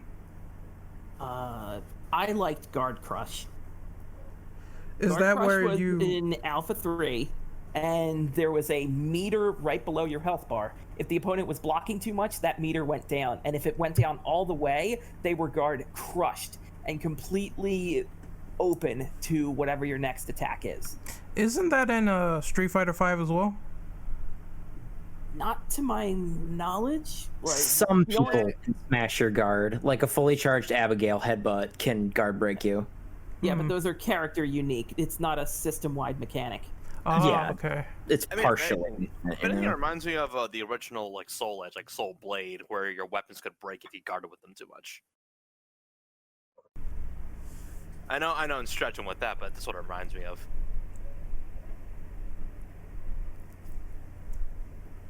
Anyone Yeah. else? Just went quiet. No, I just I like the idea because it just prevents guard abuse. I miss close normals from Street Fighter 4. I can't lie. It's like having a little extra dimension to your moveset by having a certain amount of moves that only activate when you're really close to your opponent. I miss that. I have a side question actually. What's everyone's favorite super in the whole series? Shinryu Shoryurepa from Ken. I've always felt that was iconic, and a lot of characters like to kind of, have their own variation on that, like Akuma, and I think Dan has one. Oni's second Ultra, where he fucking launches you, and then he does some anime shit in midair. Nigga went full anime in the second Ultra. That's all you need to know. I'm gonna second that one. I'm trying to think of I think the one in Street Fighter 4 with like Ryu where he does the Shin Shoryuken and he like breaks the guy's jaw like in slow motion. Dude, that shit is awesome. I love it. It's like their face turns into a flat pancake. You see them hit. Remember they locked Shin Shoryu for that Ryu challenge in Street Fighter 5? Oh, they did? Sure. Yes. The Ryu challenge in Street Fighter 5 was basically Third Strike Ryu. Like the complete Third Strike Ryu. I'm still mad. That's not like a regular move that he has that he can do or a regular super. Nope. It's unfortunate. My favorite super, Dudley's Rolling Thunder. Especially the Street Fighter 4 version, where he says, "Keep it classy," dashes it, punches you, and then it's from the third person of Dudley, and he's like hooking you left, right, left, right, left, right, and then he does a big uppercut finish. It is the coolest super in Street Fighter, in my opinion. I just like any super where like not just the only one I mentioned, but any super where someone gets hit and they fly into like the television screen. And you see the Seth Ultra. Yeah, you see their I think face. Hakan had that too, if I'm not mistaken. The oil guy. Yes, he had an Ultra combo like that. What about you, Dayburger? Hey. Kind of hard to say. There's a lot I like. I don't really have a particular favorite. Okay, that's fair enough. But So that and Oro's Super Art 1, both of them. You either get into this stance where your next punch attack will be a grab, and it's either the cartoony grab or it's an air grab where he sends you back to the ground on your head with his feet. And again, returning to the EX version of that super where he actually uses his second arm to pick you up, and then you hear this pew sound, and then you crash down like a meteor. I'd also like to point out I had a high school U.S. history teacher that looked like Oro if he wore regular everyday clothes. I'd be fucking hilarious. frightened, man. I'd be like, oh my god.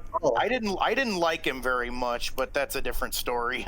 I liked. Oh, I'm sorry to interrupt. I like Kuma's new Raging Demon, where you get to see the Raging Demon for the first time, like how it works. Like Akuma punches you multiple times, from left, right, up, down. That shit was brilliant on the Street Fighter 5 side.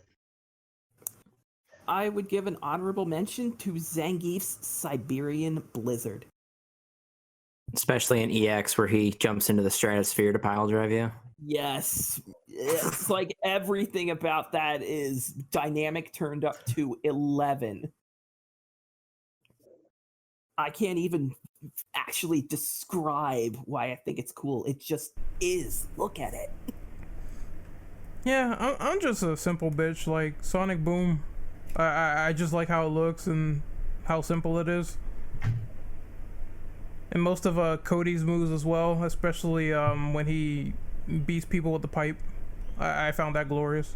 But in terms of something that's more simpler, Nash's super combo in Street Fighter V. Oh, you mean when he sneaks up behind you and he uses sneaks up behind you, he does a straightforward Sonic attack. like a big slice slash across your face. I like Nothing that personal, super. kid. I like that wait, super for one reason. It's because if you hit someone with it, and if they decide to rage quit, it's just Nash standing behind them. And the other character is like completely unaware. So crazy. But we're gonna move on to question number 9. So rank your best and worst Street Fighter game. Note that all versions and all iterations count. Oh god dang. So there's a lot to pick from. Which is your favorite and your worst? I can't answer, but the exception of Street Fighter 1 being the worst one. That's all. Yeah, we that's should all I got. eliminate Out of the way Street now. Fighter 1 from this because That's too easy. It's doesn't too even easy. count anymore. It is way too easy. All right, Oh, Street Fighter 5's the worst one. Go. Okay, Yeah. I've got one that I've got one. My most favorite is obviously Super Street Fighter 2 Turbo. It's considered my favorite game. My least favorite Street Fighter, and I can't believe nobody mentioned this, Street Fighter the movie, the game. You know, No, That's Singlong's No. favorite fighting game. the Mortal Kombat game. The one that had the digitized characters. Yeah, dude. I'll tell you a story about that. I got so frustrated with that game that I snapped it in half, and I actually got punished for like a day. Wait. Which version you played? The PS1? Sega Saturn. Oh. I heard the Saturn version was better. Or am I thinking wrong? Capcom was in either charge way, of the home game's still port. garbage. If it was, I still broke the motherfucker. So Well, Funny thing, Go ahead. I said funny thing about that game. I went to a flea market one time and I got that and Tekken 3 together for $10 at a flea market, case and everything. Well, Ren, you will not like the arcade. It's more bullshit in the arcade version. well, JoJo, you got a good game and a bad game. Congrats. Cool. I'm sorry, but Street Fighter the movie, the game, a game where you can counter throw somebody and have the arcade cabinet yell out "Slam Master" can't possibly be that bad. My favorite game is probably Ultra Street Fighter 4. I know that 4 gets a lot of slack, but I feel that it's the perfect balance of all things Street Fighter. It was a back to basics game. Every single mechanic they added just works. Red focus just works. It's a thing that you spend a lot, but the payoff of an instant high level focus attack. I like the idea of focus attack, and a lot of moves can break your focus attack. So it's a matter of you know exactly what to do in every situation. Nothing really feels too helpless. And there's so many characters. Like everything's represented. There's all the characters from 2. There's characters representing Alpha. There's characters representing Street Fighter 3. There's a lot of characters representing Final Fight. Like, no stone was left unturned practically. I feel like it's the complete Street Fighter package. As far as the worst, I'm not that big a fan of the Alpha series. I feel like there's not too much going for it, and what it does have going for it, again, I've talked way too much about how I despise custom combos. Just absolutely take a lot of the competitive fun out of the game. It's who gets their custom combo first. I think Alpha's just the worst from a competitive standpoint. I mean, say whatever you want about 5, but every character is unique. Every character kind of has a chance. It feels a bit more honest than other games. And I feel like there's at least some measure of Street Fighter within its DNA. But that's about all I have to say. Anyone else? Come on, Ren. What do you mean you haven't played much of the Alpha series? I admitted it earlier in the podcast. I only played like Alpha 3 for a little bit. Not enough Wait. to really get Which- all the systems. It was the one that was on PSP? Oh, the best version. No, you did a good job. You did a good job. Yeah. Cause I don't think anyone told me that was the best version, but since Emu Paradise only really had that version, I think I think I did it. I said in Alpha 3 Max on the PSP it had all the characters and all stages. I think I couldn't find the ISO as well for the PS1 version, so I was like, fuck it, I'll get PSP and see if it works, and it surprisingly is really good. It's like the easiest Street Fighter Alpha to emulate, pretty much. If anything, the exception to my dislike of Alpha is Alpha 2. I feel like that's just the right Alpha game. Okay, so for worst Street Fighter iterations, let's talk about that Rainbow Edition. Worst, you mean best? I just heard that it's like heavily crazy and wacky, and you can it's a fun time. It's a fun time. It's Street Fighter if you don't give a shit. Like, you just want weird shit to happen. There you go. You just want to play a Street Fighter version that's also a comedian. It's like Rainbow Edition. I would say Rainbow Edition's more like if you mixed Street Fighter with LSD or something. How would you feel about a Ryu that dragon punches and he punches 5 fireballs on the screen? Makes 5 fireballs appear vertically on the screen as he rises, and you can switch characters on the fly. You like to shoot one Hadouken? Well, how about more than 10 Hadoukens coming to you? Coming to your home. And here's a funny thing, like, I discovered that game at when I was going to the gym as a teenager. There was an arcade in one of the rooms, and they had that game, but it was the Rainbow Edition, and someone got so pissed they actually broke the joystick on the player 1 side.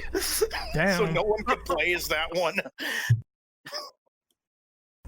The joystick was gone. I'm trying to actually think though. I would say it's easy for me, like vanilla Street Fighter 5, just I wasn't really feeling it in terms of like my worst pick, so that's pretty easy to say because launch was very bare bones. For the best, I would say Third Strike. I just love it. I always go back to it. I always play it. It's just something about that game where the fun factor is really high, whether you're playing competitively or you're playing against like AI. I just find that game super enjoyable. I'd actually put like 3 as second worst because you're comparing it to like the classic gameplay of 2 and the expansion upon the classic gameplay of 4 and just the theatrics of 5. I wasn't that fond of a lot of the new characters in 3. Yeah, I can see the character.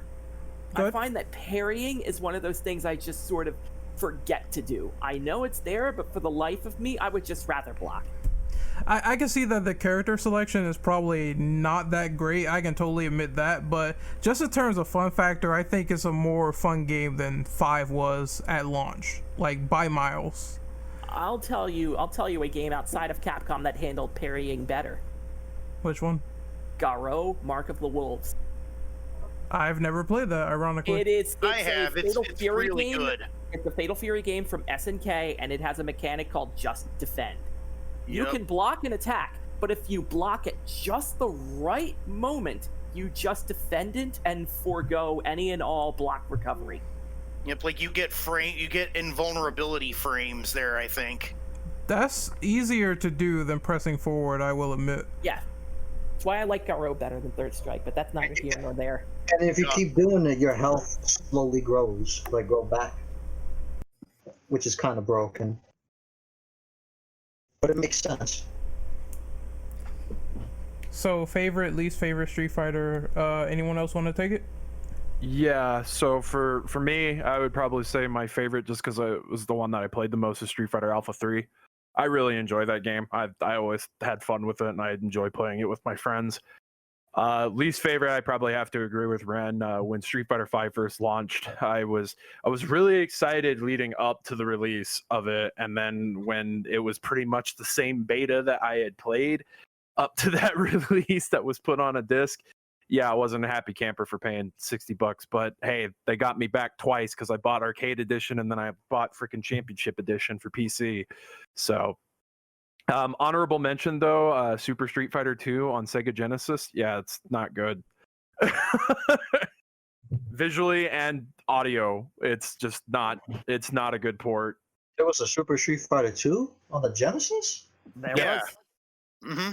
I didn't know about that. Yep. It's though I would say it's more playable if you've got a 6-button controller and you just turn your TV down. Like, just mute the TV and put on like some 90s music or something. There you go. The only Genesis port of Street Fighter I played was Champion Edition, which got me into at least that part of Street Fighter 2 was Champion Edition. Same here. That was probably the second version of Street Fighter 2 I ever played. I still have my cartridge of it somewhere. That was when if Vega does like 2-3 grabs, the match is over. That's what I liked about it. Vega was fucking OP in that game. Or at least that port. Champion Edition, where Bison can scissor kick you 2 times, and suddenly you don't know where you are. Yes. Ren, what it was, to answer your question, Ren, it was you had to press start with the 3-button controller to switch between punches and kicks. Yep, you had no way to pause the game, like if you had a 3-button controller. The only time you could ever pause the game is like literally in between matches, like right on the versus screen. Yep. Not great. Or if you had a 6-button controller, then you could just pause whenever. That's still pretty Yeah. bad. Yeah, Sure. I agree. Well, any other questions on this before we move on? Going once, going twice. Oh, sold to the whore, I guess. All right, so I got 2 of them now. Nice. we're moving on to question number 10. How do you feel about crossover games involving the Street Fighter IP? So, Oh boy, here we go. Marvel, Capcom versus SNK. All right. Thoughts on that? Here we go. Here we go. I've been waiting for this one. Go ahead.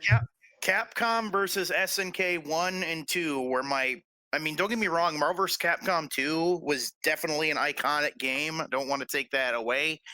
It's just, I love those games so much because of the large roster, the presentation, the soundtrack. Like, I dare you to play CVSNK 1 and try not to hum any of the music after you played it for a couple hours, especially CVSNK's 2, that bus station music. I can't remember. You know what I'm talking about. True Love. I like that. This is True Love we're making. This is a true love of make. Yeah, This that's is a tuna good with song. bacon. Yep, I love that song, and I love the mechanics. Like, I like how in Capcom versus SNK 2, you can unlock the thing to let you make your own ism or fighting style, all the way down to like how you want your characters to run. Do you want them to dash, or do you want them to just hop a little bit? And do you want them to have super jumps, air blocks? How you want your super bar to work? I just thought that was incredible. And I really, really wish Capcom and SNK would just kiss and make up so we can have that game ported on like PS4 or Steam with working online, online play and stuff. That's the one I want. As for like other IPs, I would love to see like a fighting game do the Namco cross Capcom thing where it's like just various Capcom and Namco characters in one fighting game like they did with the RPGs. And for just an added layer of bullshittery, Street Fighter versus Guilty Gear. Like, take all my money, take it. If you make it, take it. The I'll write you a constant check. rumors of Sammy versus Capcom back in the from the mid 2000s. Oh. I think they even went as far as like designing a title screen at one point, but they didn't do anything else with it or something. I But yeah. will say that Capcom crossing over with themselves, just the very concept seems to be cursed. Capcom Fighting All-Stars was an idea that basically got slaughtered. Even at location tests, people weren't feeling it. It was an incredibly schizophrenic game, and it was the game that spawned Ingrid, if you're ever familiar with that character. Oh yeah. I yeah. remember So that her. game had the ability to go places, but it just never did. And out of that steaming pile came another steaming pile. Capcom Fighting Evolution. God, I rented that and I wanted my $5 back. It took a bunch of Street Fighter games, add in some Darkstalkers characters who have all the advantages in the world, and then throw in characters from this fucking beat 'em up turned boss rush game called Red Earth. It was very weird. Yeah, it was one of their earlier. It was one of their earlier games. It was like fantasy based, and they had like some kind of lion dude as one of the characters. You like could team Leo. Like you could team Sakura with a giant dinosaur, Good old Hauser. and they managed to botch that. in Marvel vs. Capcom, you can have her team up with the Hulk. I always saw them together whenever I played Marvel vs. Street Fighter and Marvel vs. Capcom 2. But I'm not gonna lie, when they want to be a lot more traditional with their fighting games, usually knock it out of the park. You've already heard the tons of mentioning of how Capcom versus SNK is the bee's knees. Yes. I yes. prefer 1 over 2. There's a lot more love in 1 in the presentation. The Stephen Hawking announcer voice. Love the announcer in that game. I love him. Round 1. This will be a future legend. It's the versus screen where you're practically going through a giant tunnel to pick your characters off these like rows, and oh my god, there's so much creativity. You literally start a stage in a gigantic car pileup. Yep, the car stage where like It's the tunnel has amazing. all these cars explode and you boom. Yeah. It starts out like it's an arcade game within an arcade game, and then boom, car crash. And then there are these two people fighting for no reason. Yes. They pick this spot. And Capcom vs. SNK 2, the GOAT. You take the systems from 6 different games from both companies. You pick a bunch of left field characters like Eagle and Maki and Hibiki from the Last Blade series. Rock Howard from Mark of the Wolves. You toss them into this game with like 40-some characters, and it's amazing. Even the announcer at the game is that. The announcer's really good in that. Like, live and let die. I know that you'll be back. This team's too powerful. What's up with that? He's an announcer. You could tell that guy was having a lot of fun with his job. Yes. But Capcom vs. SNK 2 is the total package, and it's kind of a crime that it's been 20 years and Capcom vs. SNK 3 isn't so much as a whimper. Isn't there like a relationship issue with like Capcom and SNK with Yeah. how it went down?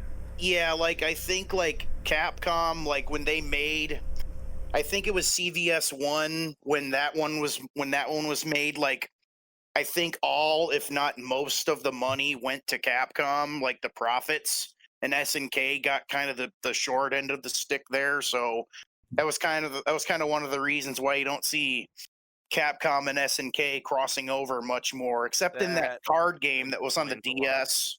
And like Capcom and SNK's relationship is, we'll make the game, but the game we make, we get most of the profits. And this was at a point at a time when SNK died for the first time. Yep, their IPs went to a company called Playmore at the time. And then they shit out SVC Chaos.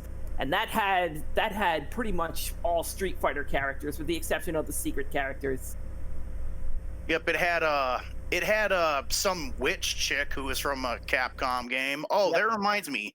I'm surprised no one brings this up. The SNK versus Capcom card fighter game that was on the Neo Geo the Neo Geo Pocket Color and the Nintendo DS. Those were actually kind of fun if you're a dork like me and you like card games. I played them. They're interesting ideas, but you don't really see much of it anymore. Like, I know they've attempted the puzzle fighter idea, recently, but that was a mobile game that had an 8-month lifespan. Yeah, that I didn't even touch that game as soon as I heard of it. It looked dumb. I don't think a lot of people did.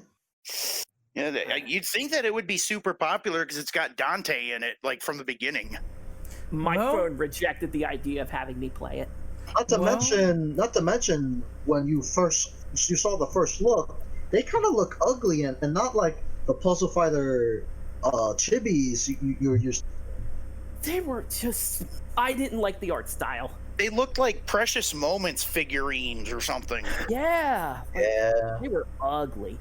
It seems like Capcom has converted from being in bed with like other companies to just being comfy in bed with Namco, because all the Tekken shit.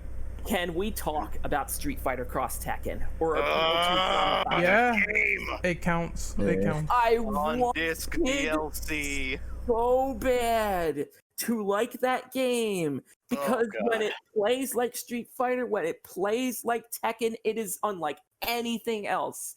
Then they had Gems, then they had Pandora, these two systems that you don't even use them. Tournaments wouldn't even use them. You don't even know what they are. You forgot about them. Not to mention how broken and exploitable that game was. Like this is how fights would always go for me. Like light punch, medium punch, heavy punch, switch. Light punch, light kick, medium kick, heavy kick, switch. Like whoever gets that started has already won the fight. Like if you're in that loop, you might as well just put the controller down. You're done. That's It's what made me hate that game. Because the Tekken side is some of the most fun I've had playing them. It's like Yeah, characters like Nina work really well in this system. Yeah, You same with like combine- Hwoarang. You combine their Tekken strings with Street Fighter special moves. It's like, I would like more of that. Like, I've already mentioned my love of target combos. Tekken characters have target combos up the wazoo. I feel like I dodged a bullet with this game because I didn't get it, but the only thing I remember is that fucking Cole McGrath was like a DLC character. Yeah. Only in the PlayStation. Oh yeah, box art version. Mega Man. Yeah. Oh yeah. Mega Man And then at they the had bad peak, box art Mega Man. at the They peak got- of Mega Man's popularity. Don't forget Pac-Man driving a little robot thingy. Yes. Like the kooky shit like that, I'm okay with that. I understand why people were upset because Mega Man showed up at the worst possible time, but it shows that the people behind that game were having fun, especially Ono, who directed it. They had Yeah. some very god tier alternate costumes in Street Fighter Cross Tekken. I'll give it that much. Did you ever see King as Alex from that game? It looked so good. No, I haven't. Oh, You can I'll get find it real quick. you can get Chun-Li in a panda costume in that game. Just thought I'd point that out. Kill it. Like, I get a game with my favorite Street Fighter character and my favorite Tekken character. They work well together, and then the game just kind of vanished because it sort of sabotaged itself at the end. Well, you Yeah. know, I had the best question. Do you ever think that Tekken X Street Fighter is coming out? No, I think nope, that just nope. failed. Nope. At the time they were doing it, they had Tekken Tag 2 coming out. They were developing Tekken 7, which sold like gangbusters. I can't see them going back. I feel like the initial Street Fighter Cross Tekken poisoned the well. Like, it is something they can make with minimal problem, but with Tekken being the way it is, why would they? Yeah. Akuma being in Tekken 7 is enough. I was Yeah. gonna say, I think they got Akuma out of that deal, and I think I that's would- probably where that project stopped. Of course, I would love to see it, but I don't think Tekken Cross Street Fighter as an idea works as well as Street Fighter Cross Tekken did, because you're dealing with a 3D game now. Street Fighter characters will be lost. And the closest we'll get Capcom versus SNK 3 is Tekken 7. Right, Geese? Oh yeah. Featuring The remember. Walking Dead for some reason. That game has a lot of crossovers. But, Don't forget Smash Brothers with the Street Fighter characters and Terry. Yeah, like Ryu and Oh, Terry another can one. fight each other in Smash, but not in a game released from both companies. there's one crossover I want back, and I think everyone, James would know if he was in this podcast, but I think all of you would know what I'm about to say. Can we have the Street Fighter EX series come back? Just one more time. Yeah, see if they. I'd be Yeah, down. I wouldn't mind seeing. I'm sure they'd get it right this time. This concept is trapped in a comic book series, and I would like to see it become a video game. will play it. Darkstalkers versus Street Fighter. Oh, that would be interesting. Yes. They should give like the Capcom Fighting Evolution thing another try, but just They you know should. not do anything like that. I especially think like since Marvel vs. Capcom is dead now, I think they probably would want to do a different like team fighter like that. So why not just give that a shot again? I wouldn't mind seeing Red Earth people come back as well. I actually kind of like Red Earth, so I don't even mean just the team concept of like a Capcom All-Stars game. I would like to see that get second life, especially with all the new Capcom IPs present. Didn't they kind of do one that's like a mobile game or something, and it's actually not bad? There were several attempts, and they all failed and died. Like, wasn't there one called Teppen or something? The card game? Teppen is like the lone exception, and Capcom is just lent those IPs out to another company. Right, I'm just saying that one wasn't bad. So, but you're right. Capcom just loaned them the IPs and let them do whatever, I guess. I kind of wish that they would do the whole Capcom All Stars thing because it's like Hades said, that Marvel license and all the stuff there is a lot of red tape. So they're better off just trying that, or maybe trying like crossing over with more of their fighting game brands. Like I did enjoy the X-Men and Street Fighter stuff in the past, but I know that probably will not happen again. So. It just Yeah, sucks. Disney has anything to say about it. Yeah, it just sucks. There's no way because they're gonna be like, you know, Capcom, you're gonna dish over like $1 billion, and you're gonna like it. Maybe we can finally get the ever mythical crossover of Street Fighter versus Mortal Kombat.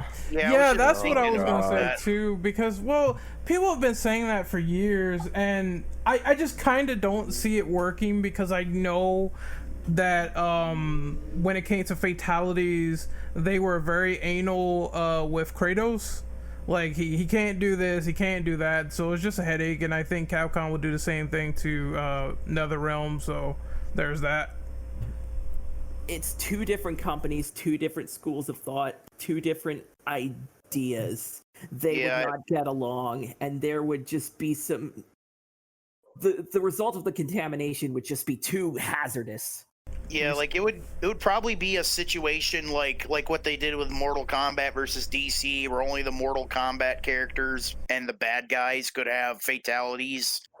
And like, now, I when don't you see say fatalities, and I don't see like a lot of Street Fighter characters, you know, doing any ultra, except for maybe like the bad guy like characters. not Obviously, everyone can be Akuma. Like, wasn't it Exactly. fatalities and heroic brutality, some weird shit like that? Yeah, like the DC heroes would do, like they would just do some flashy move, but it wouldn't kill the character. Like you could see them withering around on the ground, like they're just hurt, but they're still alive. Well, the closest was the Joker, but in MK vs. DC, they didn't show it for whatever god reason. Well, Hey, then so- wasn't Superman's like spiking the person into the ground? So it's Yeah, like, that would like reduce the person's skeleton to dust.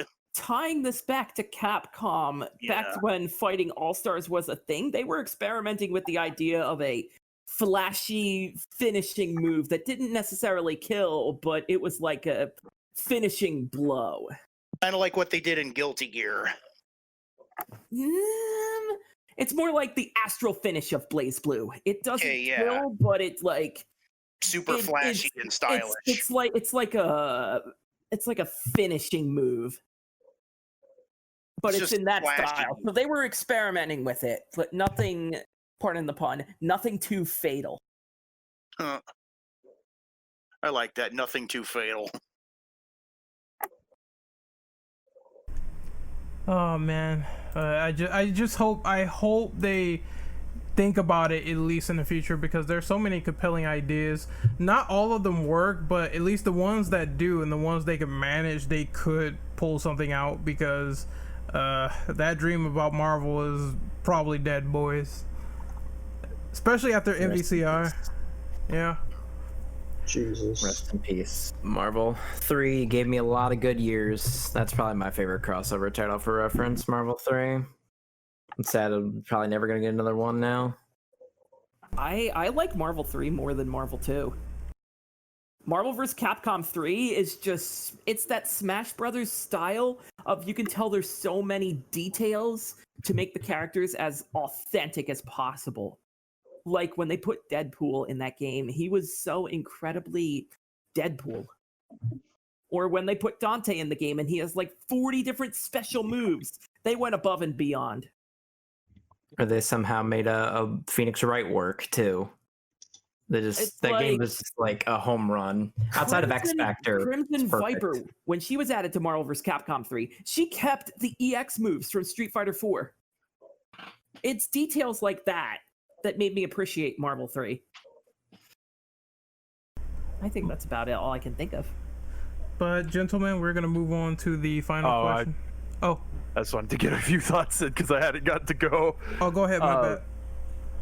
Well, for starters, I'm surprised nobody brought up Tatsunoko versus Capcom because I thought that was a pretty fun game for what it was. Yeah, it sucks that it was Wii exclusive, but a fun time to be had. I mean, it kind of set the groundwork for what ended up being Marvel vs. Capcom 3. So I feel like when Marvel 3 came out, it just completely ate that game's lunch. Well, yeah. I mean, and again, it would play TVC again. The Wii exclusivity probably didn't help with that. Because you have to go through the extra mile of like getting an arcade stick that works with the Wii and everything like that. With PS3 and Xbox 360, that's not really an issue. Like most USB controllers work. Was it a Japan Wii exclusive? Because it came out in America too. Yeah, I have an American copy of it. Yeah, with extra characters, no less. Frank West, right? Yep, there was even an arcade stick that came out for it. I actually have one somewhere here. I just gotta find it. I've seen it a couple of times. It's a pretty neat arcade stick, and I want to say it's Hiyori that made it. I could be wrong about that, but I know it's decent quality. It's not just some like throwaway stick like the freaking WWE All Star Brawl stick. If it's made by Hori, then expect quality at least. Yeah. Yeah, and I know I'm kind of in the vocal minority with this. I never really thought Street Fighter Cross Tekken was a bad game per se. Like, I understand that it's very flawed in a lot of aspects, but I always had fun playing it. Like, a lot of this perspective, though, comes from a non-competitive standpoint. I've never really taken games like that super seriously.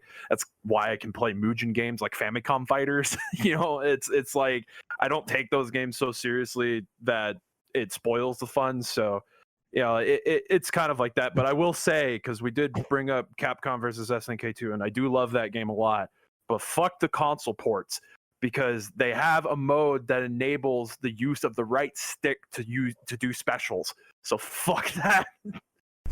Does that happen on the PS2 version as well? I don't know if it happens on the PS2 version, but for the OG Xbox version and the GameCube version, it does. It's definitely in the GameCube version. Oh. Yeah.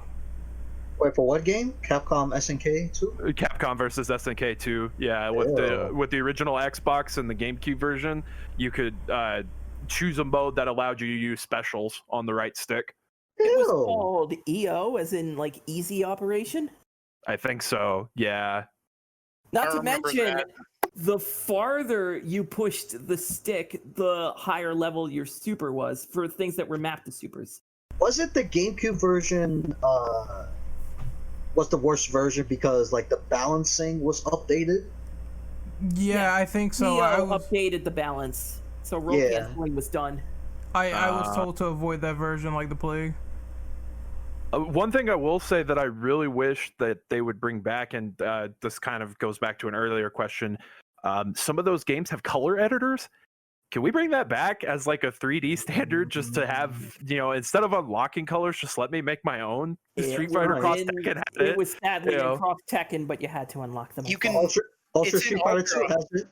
Yep, Ultra Street Fighter 2 has it right from the get-go, and even for both art styles. Color edit needs to come back. Yes. Yeah, I would like to see that return a lot more because Like- I always have fun with that in any game that is Anything present. with personal customization is a must. What I always do is I make a green Fei Long with purple pants in that game. Nice. But yeah, I think that's all I had to add to that. All right, so we're gonna move on to the final question here. Very easy one. What's your favorite Street Fighter theme or original soundtrack? I would say if I'm picking like a individual theme, I like Akuma's theme from Street Fighter 3. Just the whole soundtrack of that in general. I just like how the music goes for that. It's a nice blend of like traditional hip hop and also traditional like sounds and old music combining into one. So they did a lot of experimental stuff with that soundtrack, and I really appreciate it. Anyone else? I would have to say my favorite song in Street Fighter. Obviously, everyone says Guile's theme goes with everything. Well, I disagree. Ken's theme goes with everything. The one from Street Fighter 2. Guile's theme is too easy. Yeah, come on. Make me think for a second. I'm in it for the memes.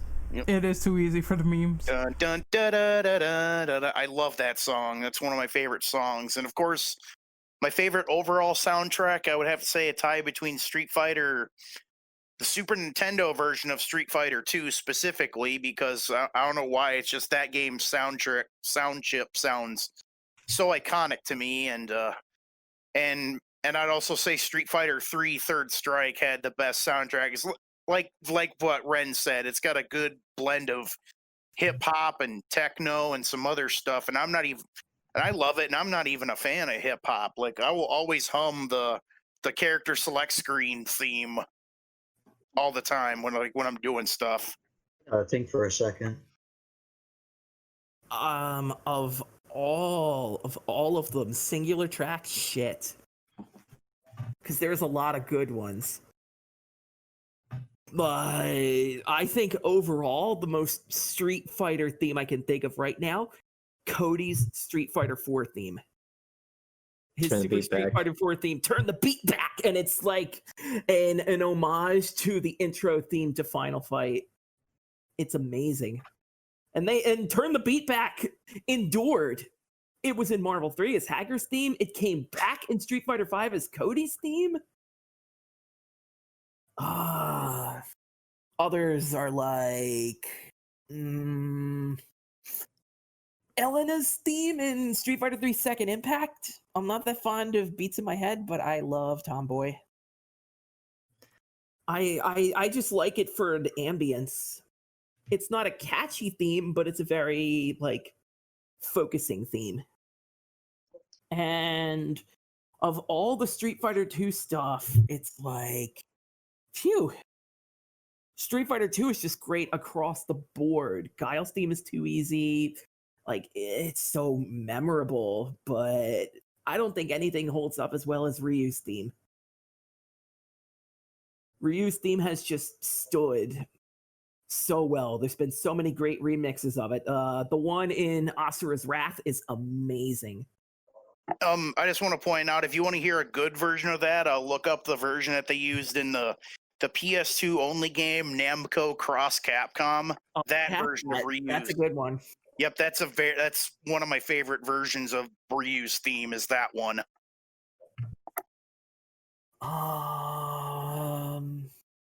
Kind of a weird one that I really like a lot. I was always a pretty big fan of Birdie's SF Alpha theme.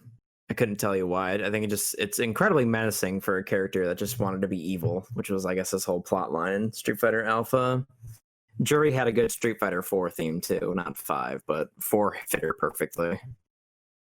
5 Jury's theme was sadly a mess. Just Was that noise. even that wasn't even a theme. You want a good 5 theme? Go with Vega. You want a Or good Rashid. 5 theme? You want a good I'm a 5 theme? fan. Go with G's theme. Oh, geez, jazzy ass theme is so good. G's theme builds up, and the payoff is spectacular. Bum, ba-dum, Ba-bum-bum. It is To way the too earth. good. Light him up. Light 'em up.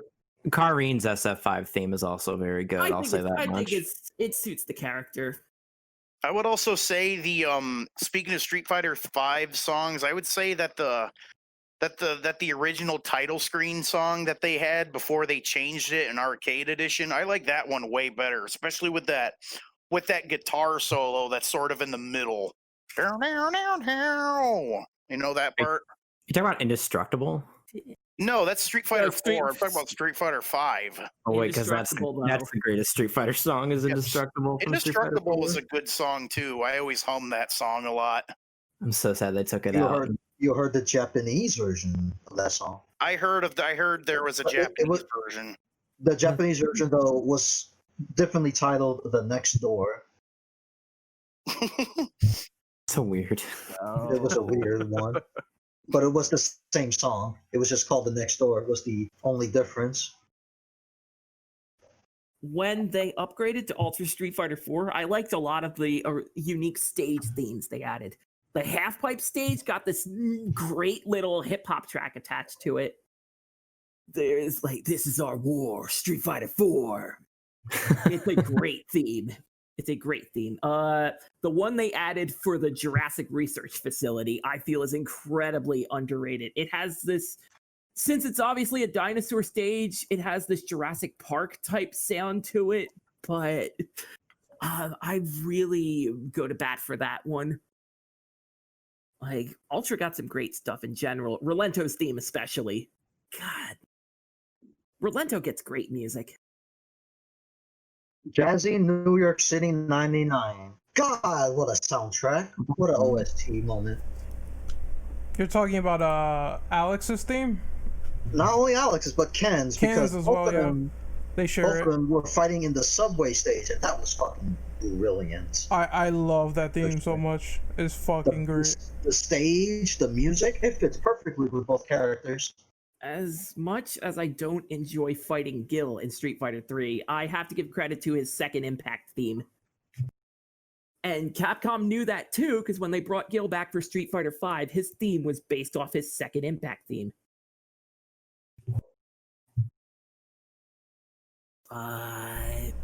Fucking Gil. Anyone else? Resurrection. Ooh, stop giving me nightmares. Anyone else before we move on to outros?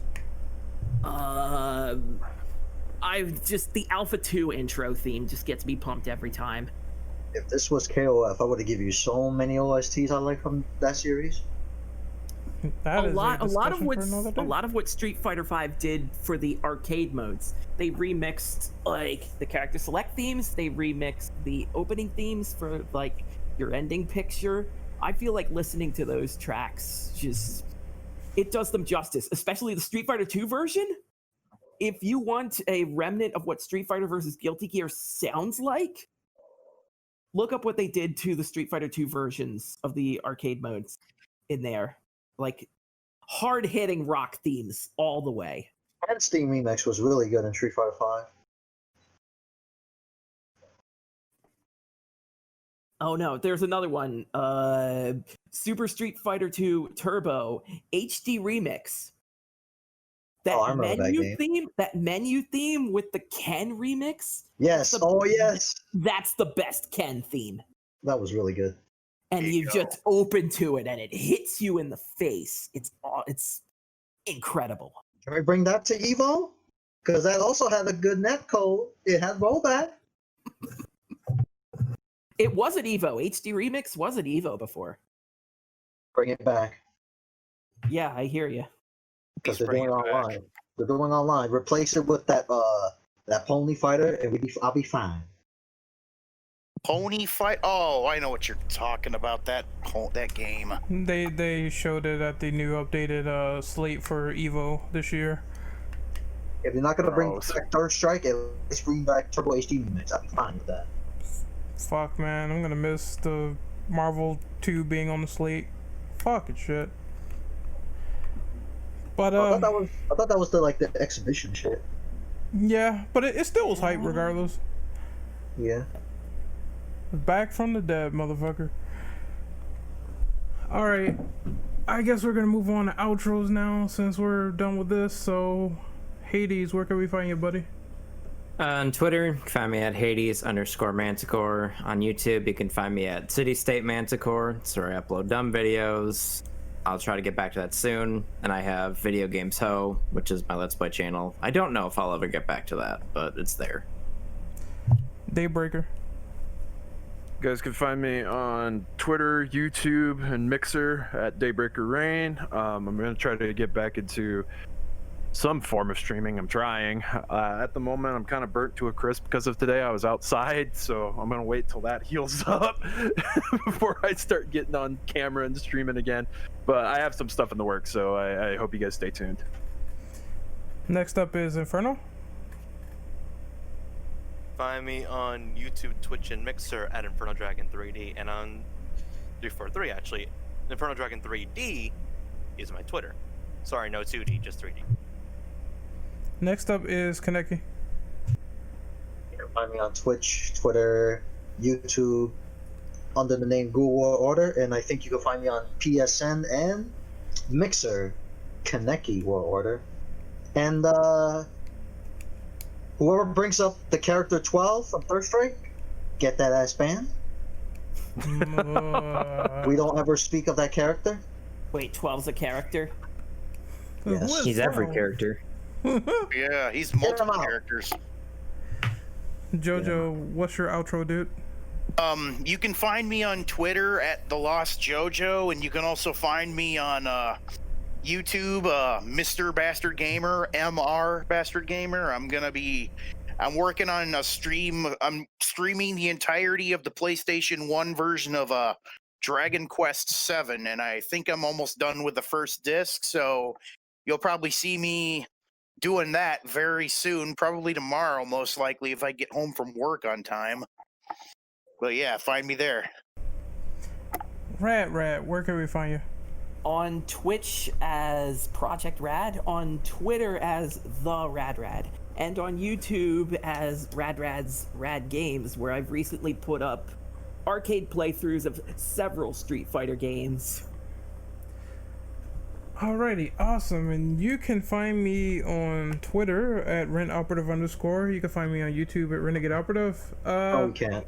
Yes, you can. No. I honestly am going to try to get this podcast up by tomorrow. And also, I guess I'm going to be working on an individual video for Last of Us on Grounded, because I recently played that and I have a lot to say about it because I got annoyed and frustrated at that mode. So you get to hear me rage. This is the Infinite Ammo Syndicate signing out. Hopefully you guys enjoyed this podcast, and once again, take care. I think the next discussion is going to be Resident Evil 8 and something else. I need to take a look at it, but look forward to that in July, and we will see you guys next time. Later. Later. Snap, y'all. Fourth Strike, play that round. 12. No, 12. Get that ass banned. 11. 10. 25. No, wait, we're not. No, wait, no.